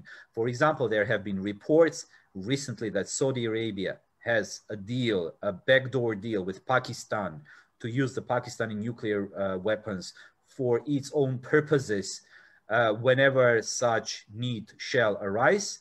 The same way, there are very brand new reports that Turkey has cut a similar deal with Pakistan, but these countries do not develop nuclear weapons, at least openly. And we know what the situation with Iran is. Of course, Iran is a foe of the West. That's why the pressure is so strong on Iran. But we should understand that neither technologically, nor financially, nor politically, we cannot obtain nuclear weapons. But there are, of course, types of nuclear weapons. There is also the dirty bomb, and Armenia has the materials for that. But then the question comes, let's say Armenia creates a dirty bomb, which is not a big deal, which is not a difficult thing for a country that possesses nuclear waste from peaceful nuclear technologies that Armenia has because of the Metsamor nuclear plant. But then what happens if you use it? If you use it, that invokes a whole new cascade of reaction from the world, because Nobody wants to see a state actor or even a non-state actor, even more. I think that's a possession of it, the deterrent, not the use of it. Just I know, but if you possess a dirty bomb, then it's not going to be a big problem for Turkey to obtain it and to announce it, and to hand it over to Azerbaijan and announce it. Then you take it to a brand new level, but then they will make you the pariah in the eyes of the international community. I understand that possession is very important, but I don't think that's gonna be much helpful. What's gonna help Armenia is to gain new technologically advanced technologies, anti-drone technologies, to gain its new drone technologies. And by the way, the drone warfare that we saw in Artsakh war that was brand new in the world, and now many armies are referring to that case and buying new weapons, new drones, and new anti-drone technologies, has already, during these 2-3 months, turned into an old technology. Now there are the drone swarms that are almost invincible, like 200, 300, 1,000, 10,000 drones, small, tiny drones coming at you that are rockets or bombs by themselves. And there are no counter weapons to those things. And Turkey is developing those things again. Turkey is the world leader of drone production at this point. Even more, I believe, than the United States or Israel, because the United States and Israel produce heavy-duty, very serious drones that have very powerful capabilities, but those capabilities are turning them at the same time into heavy weapons that are not easily usable and are easily traceable. While the Turkish technologies are very light. I think China is developed that. Exactly. That is why I'm saying that Armenia shall partner with this kind of powers like China that has huge interest in this region, and people don't talk about this. China has struck a silent deal with Turkey regarding Xinjiang. So Turkey doesn't interfere, at least openly, in Chinese internal affairs regarding the problems inside its Xinjiang region populated by Uyghurs, who are the historical ancestors of the current Turks. And Turkey has great interest in Xinjiang. But China is a very smart country. They understand that the deal with the Turkey has a very short-living, very short period lifetime. It's going to expire. Turkey will never cease on dreaming about reuniting the Turkic people that are stretching from Turkey through Azerbaijan up to China. Therefore, China, of course, understands that the only bottleneck on the way of the Turkish expansion is Armenia, and that bottleneck is being eliminated at this point, especially through this painful and shameful document of capitulation through which the Turkic world is getting reunified and which shall be cancelled by the new Armenian government, non-treasonous government. Therefore, these new technologies can be obtained through China, through other different countries, and this can be the savior of the situation for Armenia. There is no other way out. Of course, nuclear issue is a very tricky one and a very complex one. And also, Sofia, would you please give us the next question so that I answer it once and then pass the word to Mr. Grigoryan again? Well, I wanted to ask a couple more questions on the basis of defense and military. We have a question regarding the Russian and Turkish defense ministers just implemented this joint monitoring post in Vardam, and someone asked, if there is a Russian-Turkish alliance, why does Russia need a base in Armenia when Turkey wants Armenia's destruction? What's the point? What's the use of such a base? Well, Turkey wants the destruction of Syria as well. Turkey wants the destruction of every single neighbor they have. Still, Russia wanted, got, and is expanding its bases inside Syria, right? And that's happening as we speak right now as well. Why is that? Because having a military base for Russia is a leverage internationally. It's a power point. It's a foothold that is very important from Russian perspective. And it's also a countermeasure towards what Russia sees as Western expansion in the world, in the region, and Russia wants to be, to stay a player, to mitigate its losses in diplomatic arena, in even military arena, and especially in economic arena, because Russia is in dire situation economically. So they are trying to counterbalance it with a military expansion in the region. Doesn't matter whether they partner with Turkey or they will at some point become enemies with Turkey.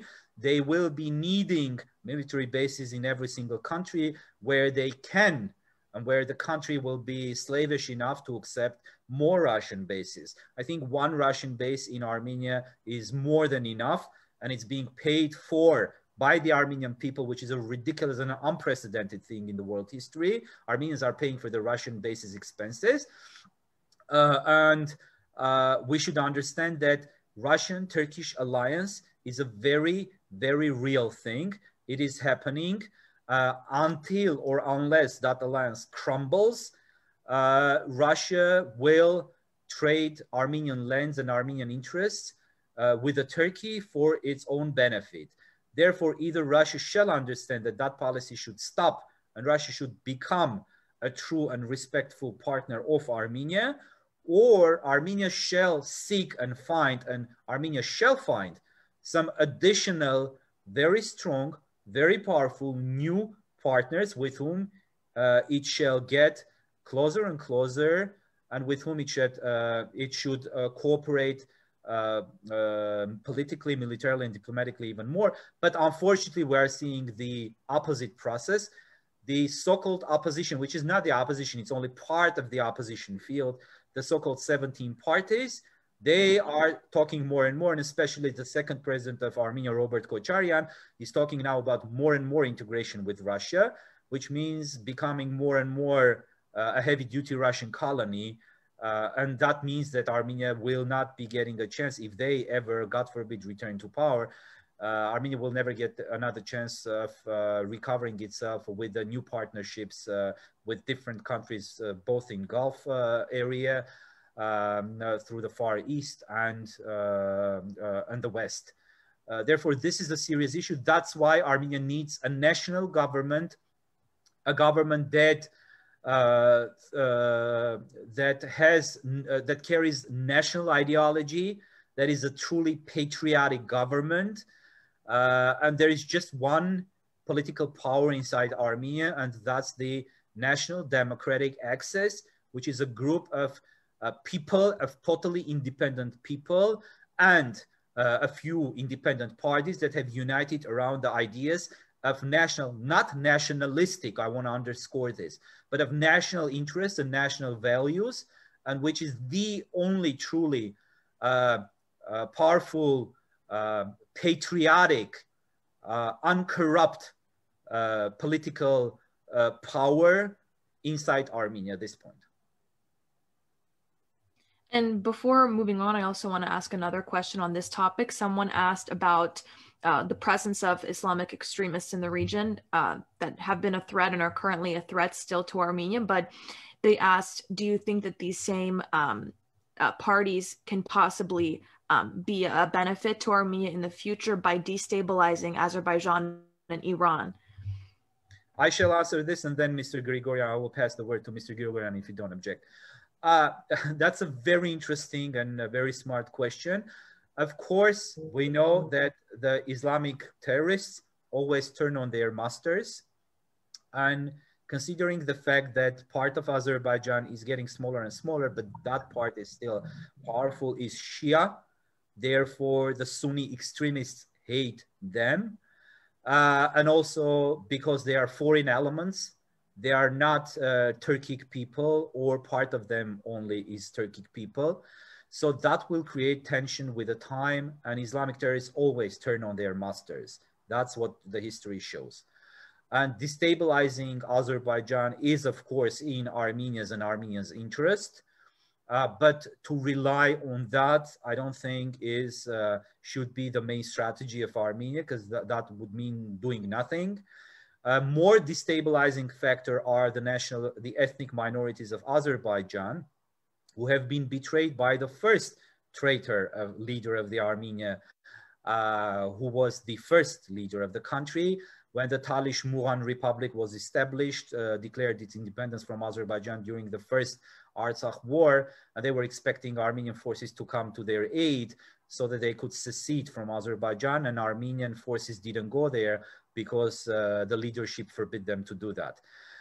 Now, the Talish have already assimilated greatly, but they still suffer oppression from the Baku regime, ethnic oppression and assimilation. The same is going on with Lezgins. If Armenia had some national ideas and ideology of how to destabilize Azerbaijan from within, that should have been for the past 30 years and even now work with Talish people.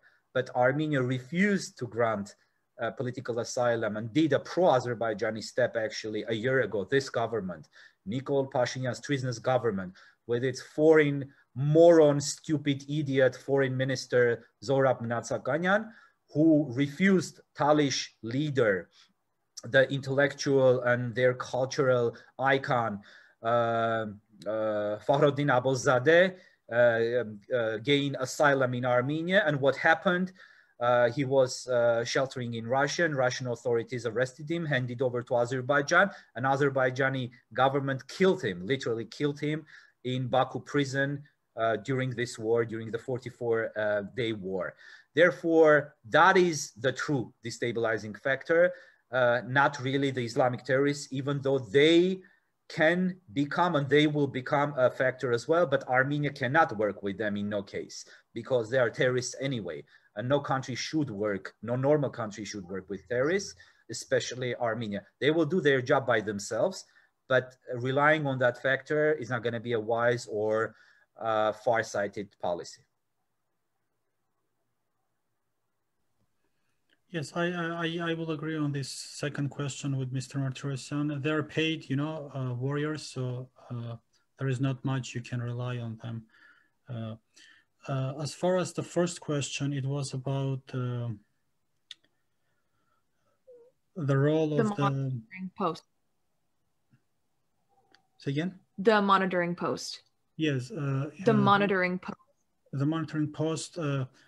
As you know, Turkey has its foreign policy. Even right now, they are working with Russia in Artsakh, but they are fighting in Syria. There were some tension in Libya. Turkey supports Ukraine, which is adversary of Russia in these days. So basically, that doesn't mean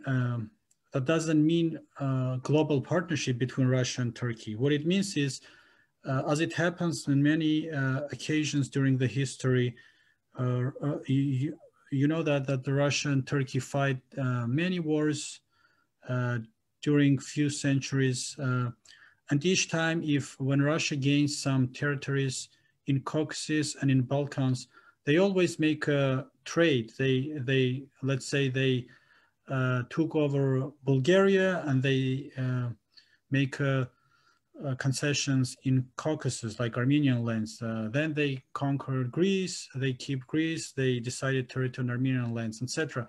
So that happens all the time, and as the history shows, it doesn't mean anything. Turks and Russians, they can be partners in one region and enemies in another region.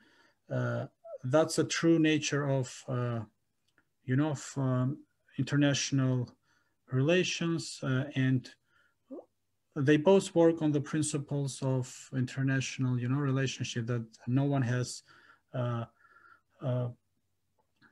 enemies forever, and no one has partners forever or allies forever. So the same, we need to realize the same, that we cannot just fix Russia as a forever ally and just, don't ask questions, don't analyze the actions that Russia takes against Armenia, etc. So that post has limited time, a limited life, and limited scope of a limited purpose. So once America get involved in within Minsk group in this conflict, then I think many things will change, and one of them is going to be that monitoring center, because as I said, that monitoring center has no legal rights other than announcement of November 9, which was signed by only one member of Minsk group and has no international backup. One thing, if you don't object, probably there are no permanent friends, as the famous saying goes. Probably, I wouldn't agree 100%, but that's the case in some cases. But there are permanent enemies, unfortunately, in this world. And Armenia is one of the countries that has a permanent enemy and always will have that enemy. And that's Turkey and the Turkish national ideology, because those people have been created, have been formed as a people and as a state and statehood on the idea of destruction of their neighbors or of conquest. The country itself has been created thanks to conquests, bloody conquests. First, the whole region, and then they have finalized it with Constantinople, turned it into Istanbul in 1453 through genius military tactics and technique and campaign. They have continued doing that. They have gained control over Balkans. They have lost control over Balkans. They are trying to regain control over Balkans. They've expanded into the Arab world. They are expanding right now into Africa. They want to go back through the lands through which they passed. So Turkish people are very determined, and the Turkish national ideology is conquest. And it's an incessant national ideology. Unfortunately, in the West, many, even the scholars, do not understand this, or they have been brainwashed with some, amateur ideas of peaceful coexistence with powers that are always and ever expanding powers because of their core ideology. But the matter of the fact is, the first target for Armenia has always been and always will be for Turkey, Armenia. So Armenia's permanent and eternal enemy is Turkey.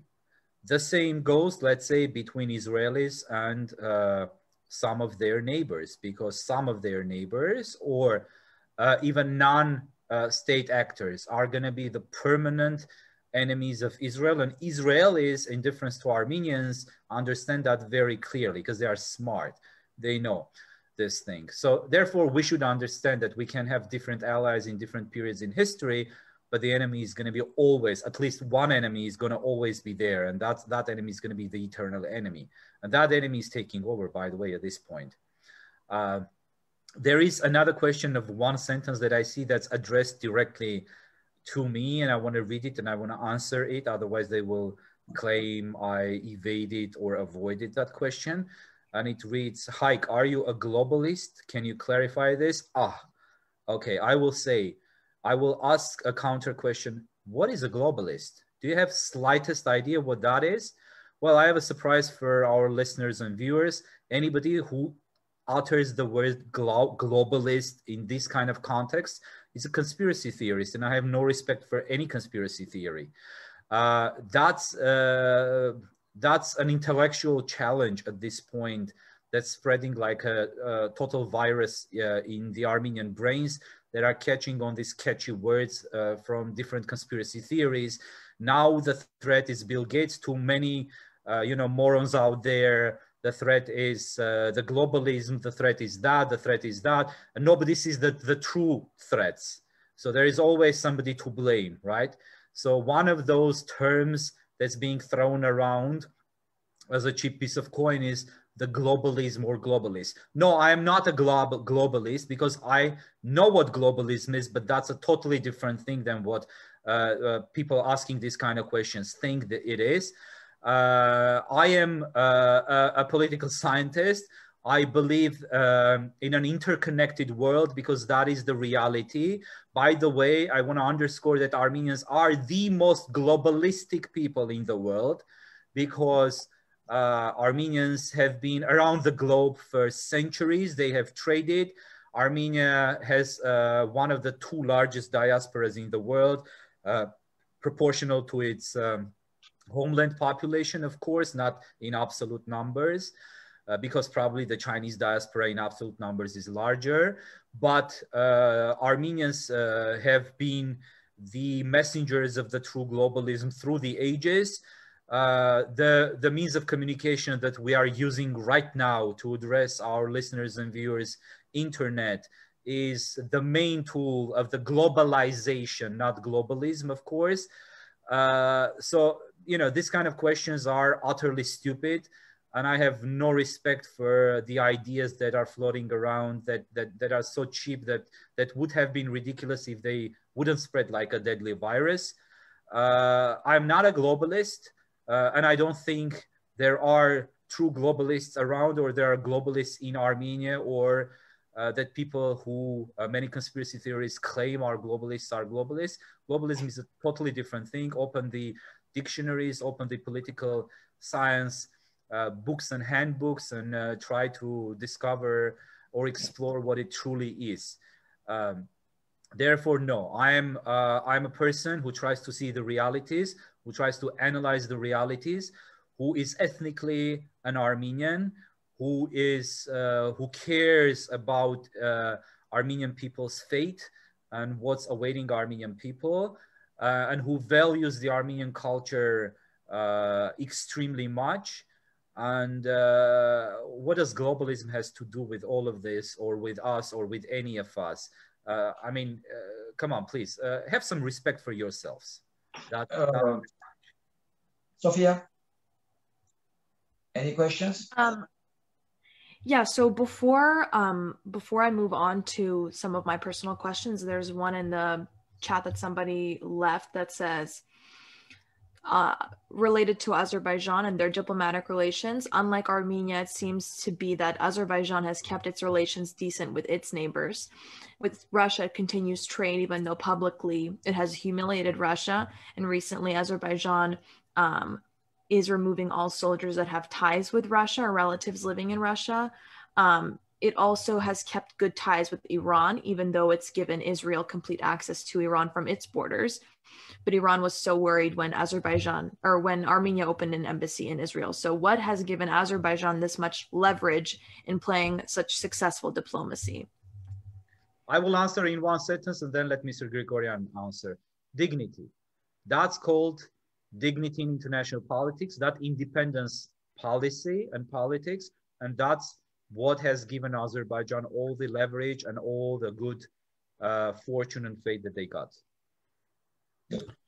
I think the victory is not Azerbaijani's victory, and I don't think that the statement the listener makes is 100% accurate. I don't think Azerbaijan has good relationship with Iran or any other countries he mentioned. The fact remains that Azerbaijan alone couldn't resolve Artsakh conflict by force during past 26 years, right? From 1994, the territories were under Armenian control, and Azerbaijan wasn't able to do it, because we all know if they were able to do it, they would have done it years ago. So the main factor here is Turkey and Russia and their mutual interest. That's the only breaking point that makes this that makes this happen in 2020. So I think that's the. But of course, compared to Armenia, Azerbaijan has more diversified international relations. Even though they have, main strategic partner as Turkey, they still have independent, compared to Armenia, independent foreign policy. They have more, a diverse international relationship, especially within Muslim countries. We know that Azerbaijan is different type of Muslim than Turkey, but still that doesn't affect their, relationship. Whereas Armenians, we we have more, limited international relationship. So I believe that was the main question why and I think we already addressed that question, why Armenia does not have more diverse international relationship. That's due to Armenia being colonial, a colony of Russia, and all the governments that follow each other, they all came to power through the Russia or by the Russia, and they were serving Russian interests first, and then their personal interest second, and there was no one left to serve national interests, and we have the results of 30 years of such governance. And just a quick question, dear guest, don't you tire? Are you ready for a couple more questions? I am ready. I can take them. And Mr. Grigorian?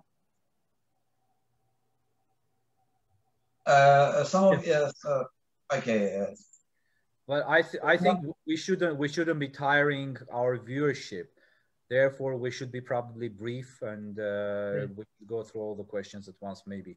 But Sophia has her own questions, so we have to answer them, of course. Okay, let's then cover just briefly questions. Sophia. Yes, well, my questions are in line with a few questions that other viewers have also received. I think at the forefront of a lot of our minds, me as a diasporan, as a young diasporan, also as a student of international affairs, I think the question in the forefront of all of our minds is, how do we move forward from this? How can we as diasporans be involved in the future of our country, of our Armenia? And is there a candidate right now that we should be supporting, that we should be turning our attention to, that has our national interests in mind? If not, why is that the case? How can we address this? How can we change this? If there isn't, is it possible for members of the diaspora to take that role? If there are laws that bar diasporans from running for public office, to be deputies or members of the parliament, why is that the case? Is there a reason that that is illegal? Why we aren't able to take part in our own leadership and our governance? So what should be the role of diasporans moving forward? How are we supposed to be taking charge in the future of our Armenian? How can we change this? Two great questions again. Thank you for those questions. Now I'll start from the second one. Number one, yes, there are laws that bar diasporans or even non-diasporans. I don't consider myself a diaspora, even though probably most of my conscious lifetime I've spent in the diaspora, not even in the diaspora, but abroad. In the West, I don't consider myself a diasporan. I consider myself a Hayastansi. Therefore, but even I am barred from taking a great deal of offices, or occupying a great deal of offices, or being elected to the parliament. Why? Because according to the current constitution, written and implemented by Sir Sarkisyan and his cronies, the former president of Armenia, nobody not having solely Armenian citizenship, especially for the past 6 years, can get elected as president or something else. So basically, he had created a system that, let me call it this way, differently minded people, a non-colonial way of thinking people, people who would most probably not be controlled by his mindset or his party's mindset or the colonial mindset, would have or stand a chance to occupy any office at all, so that they don't change the mindset of the people. That has been the purpose.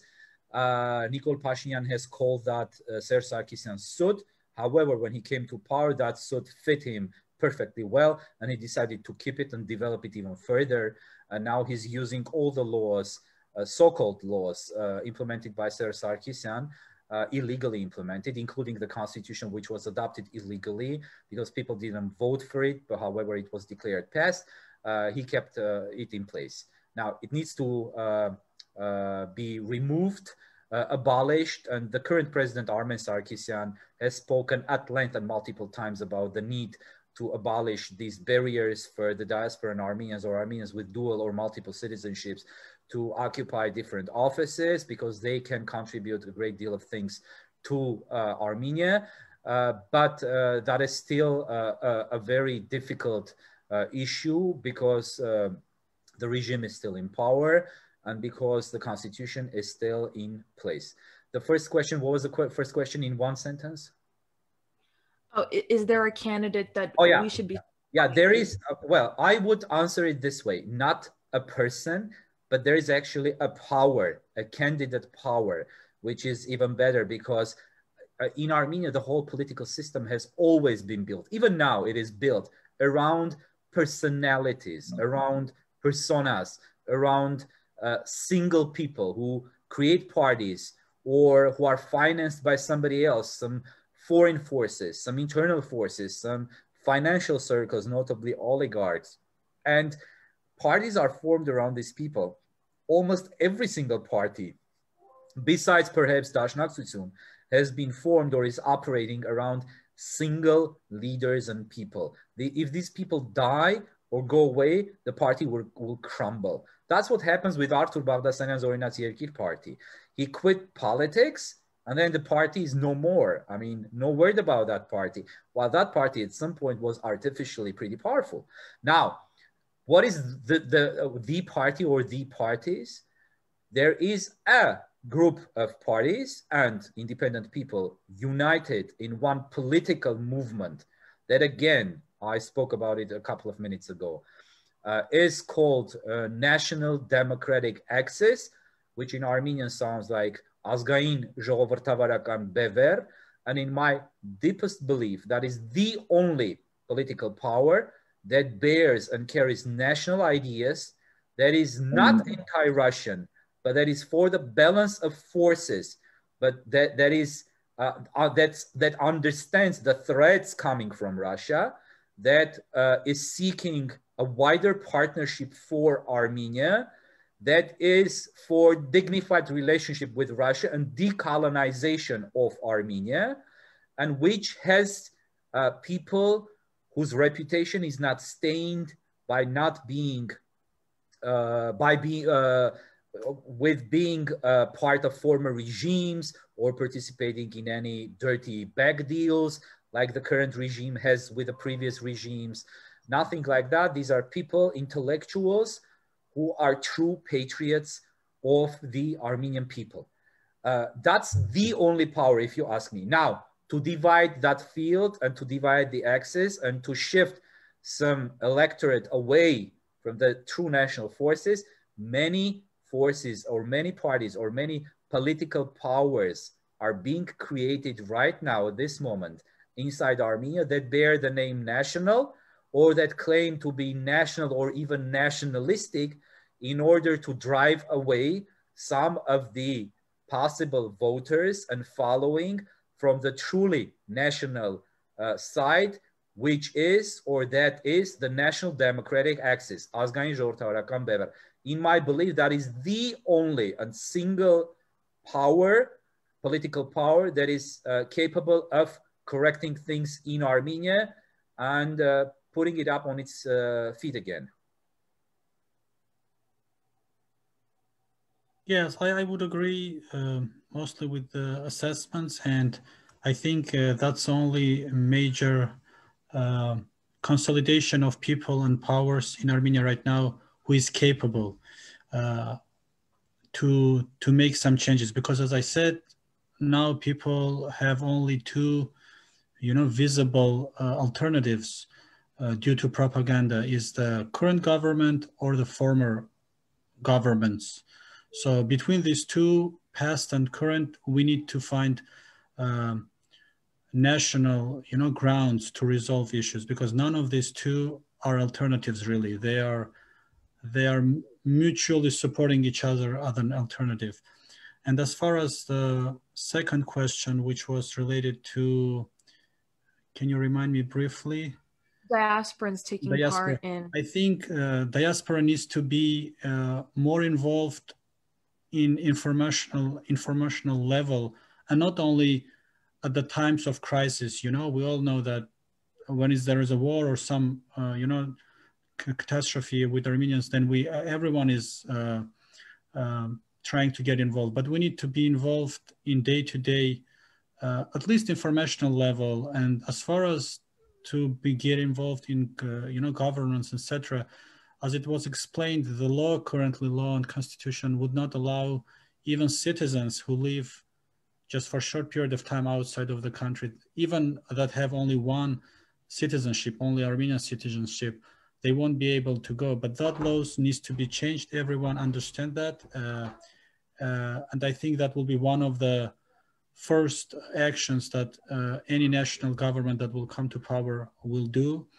And as a diaspora, I think diaspora needs to demand that right, the right of voting, to be revived, because as we know, that right was in constitution before Robert Kocharian removed that from constitution. So actually Armenian citizens residing abroad had the right to participate in election. That right needs to be revived, and people need to demand that. People who live outside the country needs to demand that. Demand from who? Demand from anyone that they deal, any level of government official that they deal with, embassy and anyone else they will deal. And they need to get involved.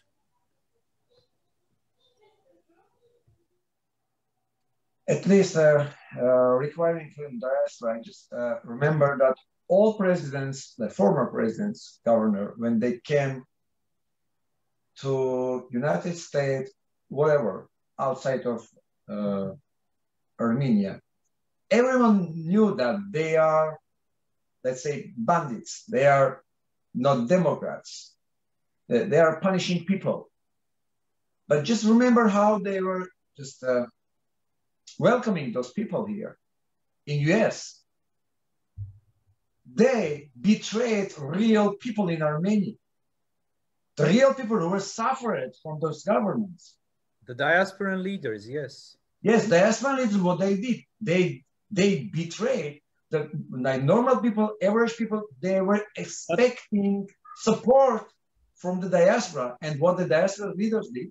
But let's make the record clear. Dashnaks were in coalition with Ser Sarkisyan government, with Bhargava Chayastan, Dodi Gago Kusakutsun, and they were part of the government that was stealing from the people, that was corrupt government, and the same wing of that Dashnak party here in the United States, which had different shapes and forms.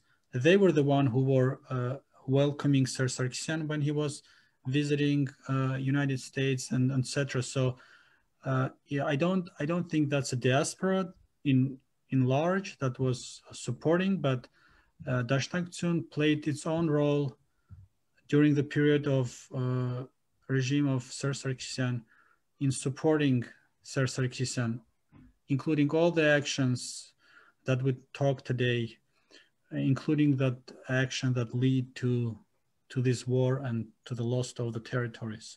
We need to be very specific about the parties that were involved in prior governments, and we need to call everything by its names. But it's not only Dashnaktsyn.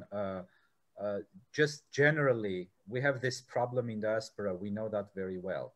The photo ops, the photo opportunities, the medals that cost nothing but were granted and awarded to diasporan leaders just to bribe them, have played their role. Just the feeling of a few nobodies with a lot of money to feel close to the power centers in Armenia has made them ignore the terrible nature of all the regimes of Armenia, including the current one.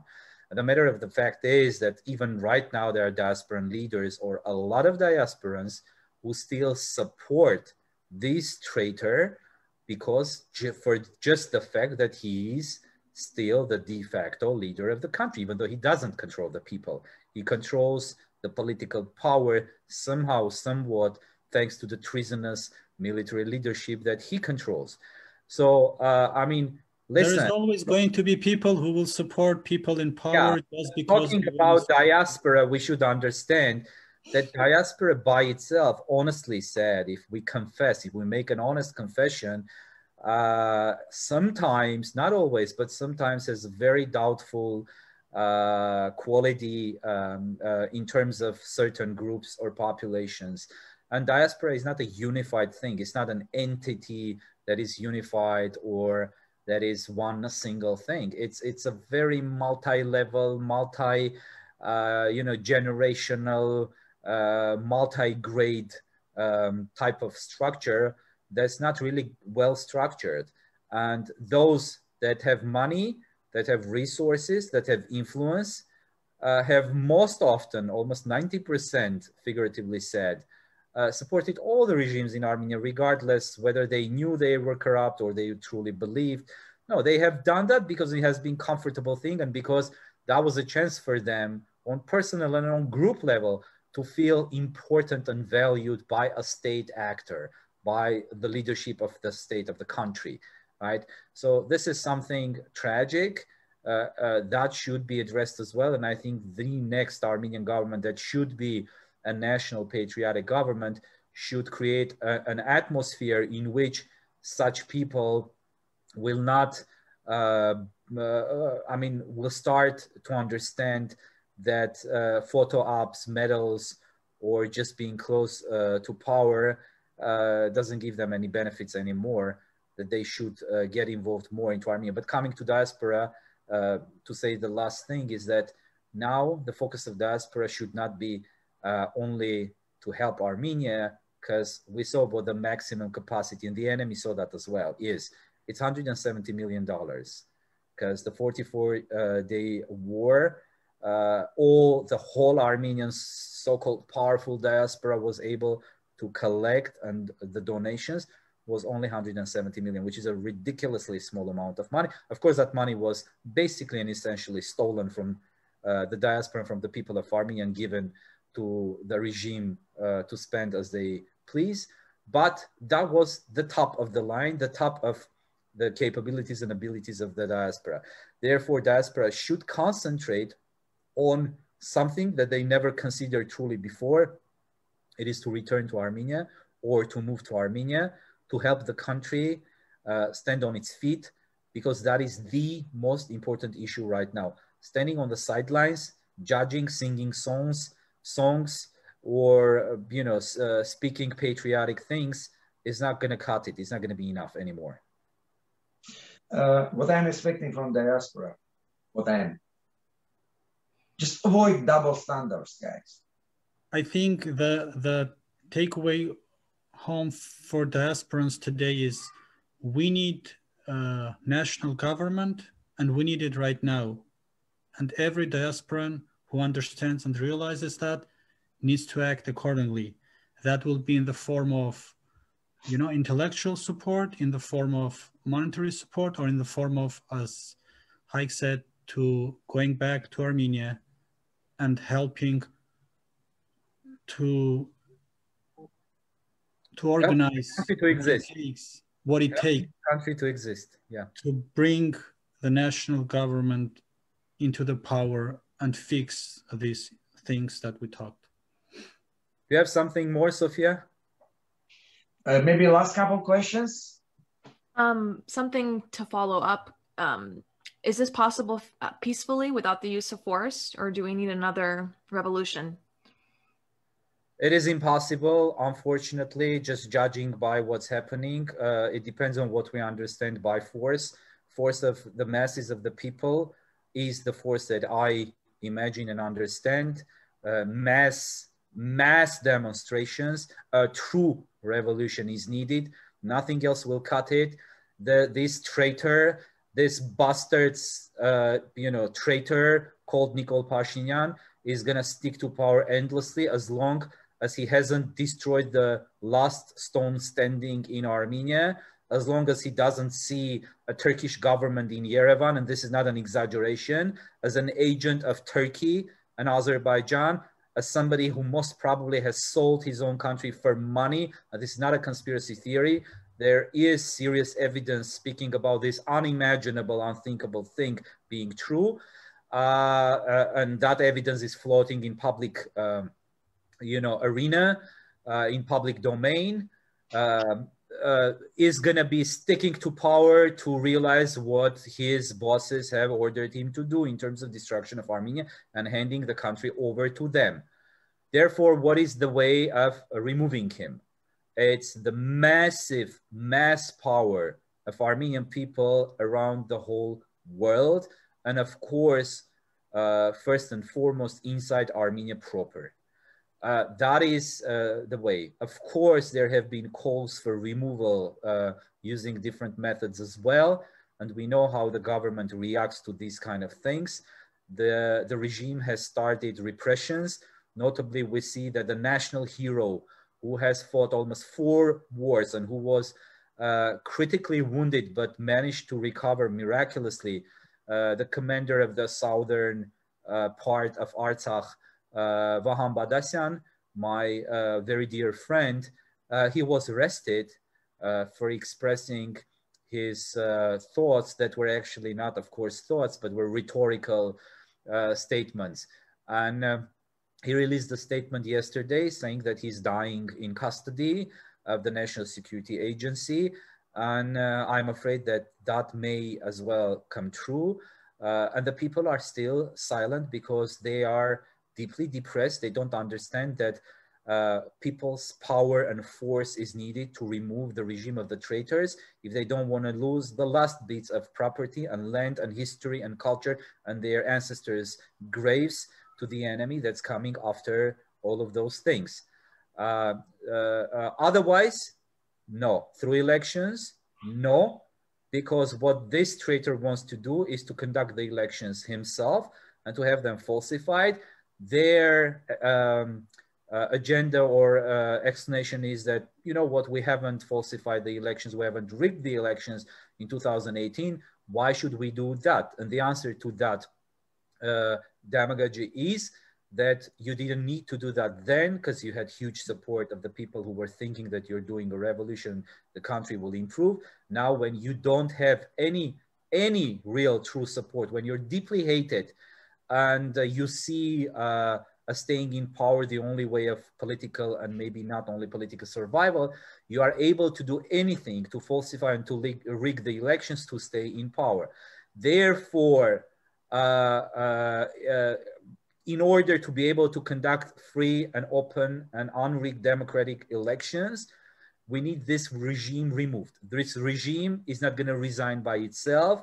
It shall and will and may be removed only by the force and power of the Armenian people, of the Armenians of the whole world, and notably of Armenia. Just very briefly, we need just to realize that Nikol Pashinyan lost its legitimacy on November 9 by signing that announcement. And we need to also realize that he will not resign because he has unfinished work that is linked to that November 9 announcement, which is implementing all the terms of that announcement. So in other words, Russians would not let him go easily, and they want him there to finish his work. So that's why the only way to stop that process and to bring national government into power is national movement with participation of not only Armenians in Armenia, but also diaspora. Thank you very much, dear friends. I just want to remind you that next Sunday we are going to have a guest as a Arab Papian, former ambassador in Canada. So we will have just a questions and answer format next Sunday. Thank you very much for today. This was the first time our communication with diaspora, our English speaker nation around the diaspora, not only Armenian. I hope we will repeat it in the future. Sofia? Thank you so much. Thank you for answering my questions and the questions of all the viewers, and thank you for having me. I really appreciate it. I hope I'll be able to help you again in the future. Thank you very much for your help, Sofia. Thank you. Good night, guys. Thank you. Good night. Bye.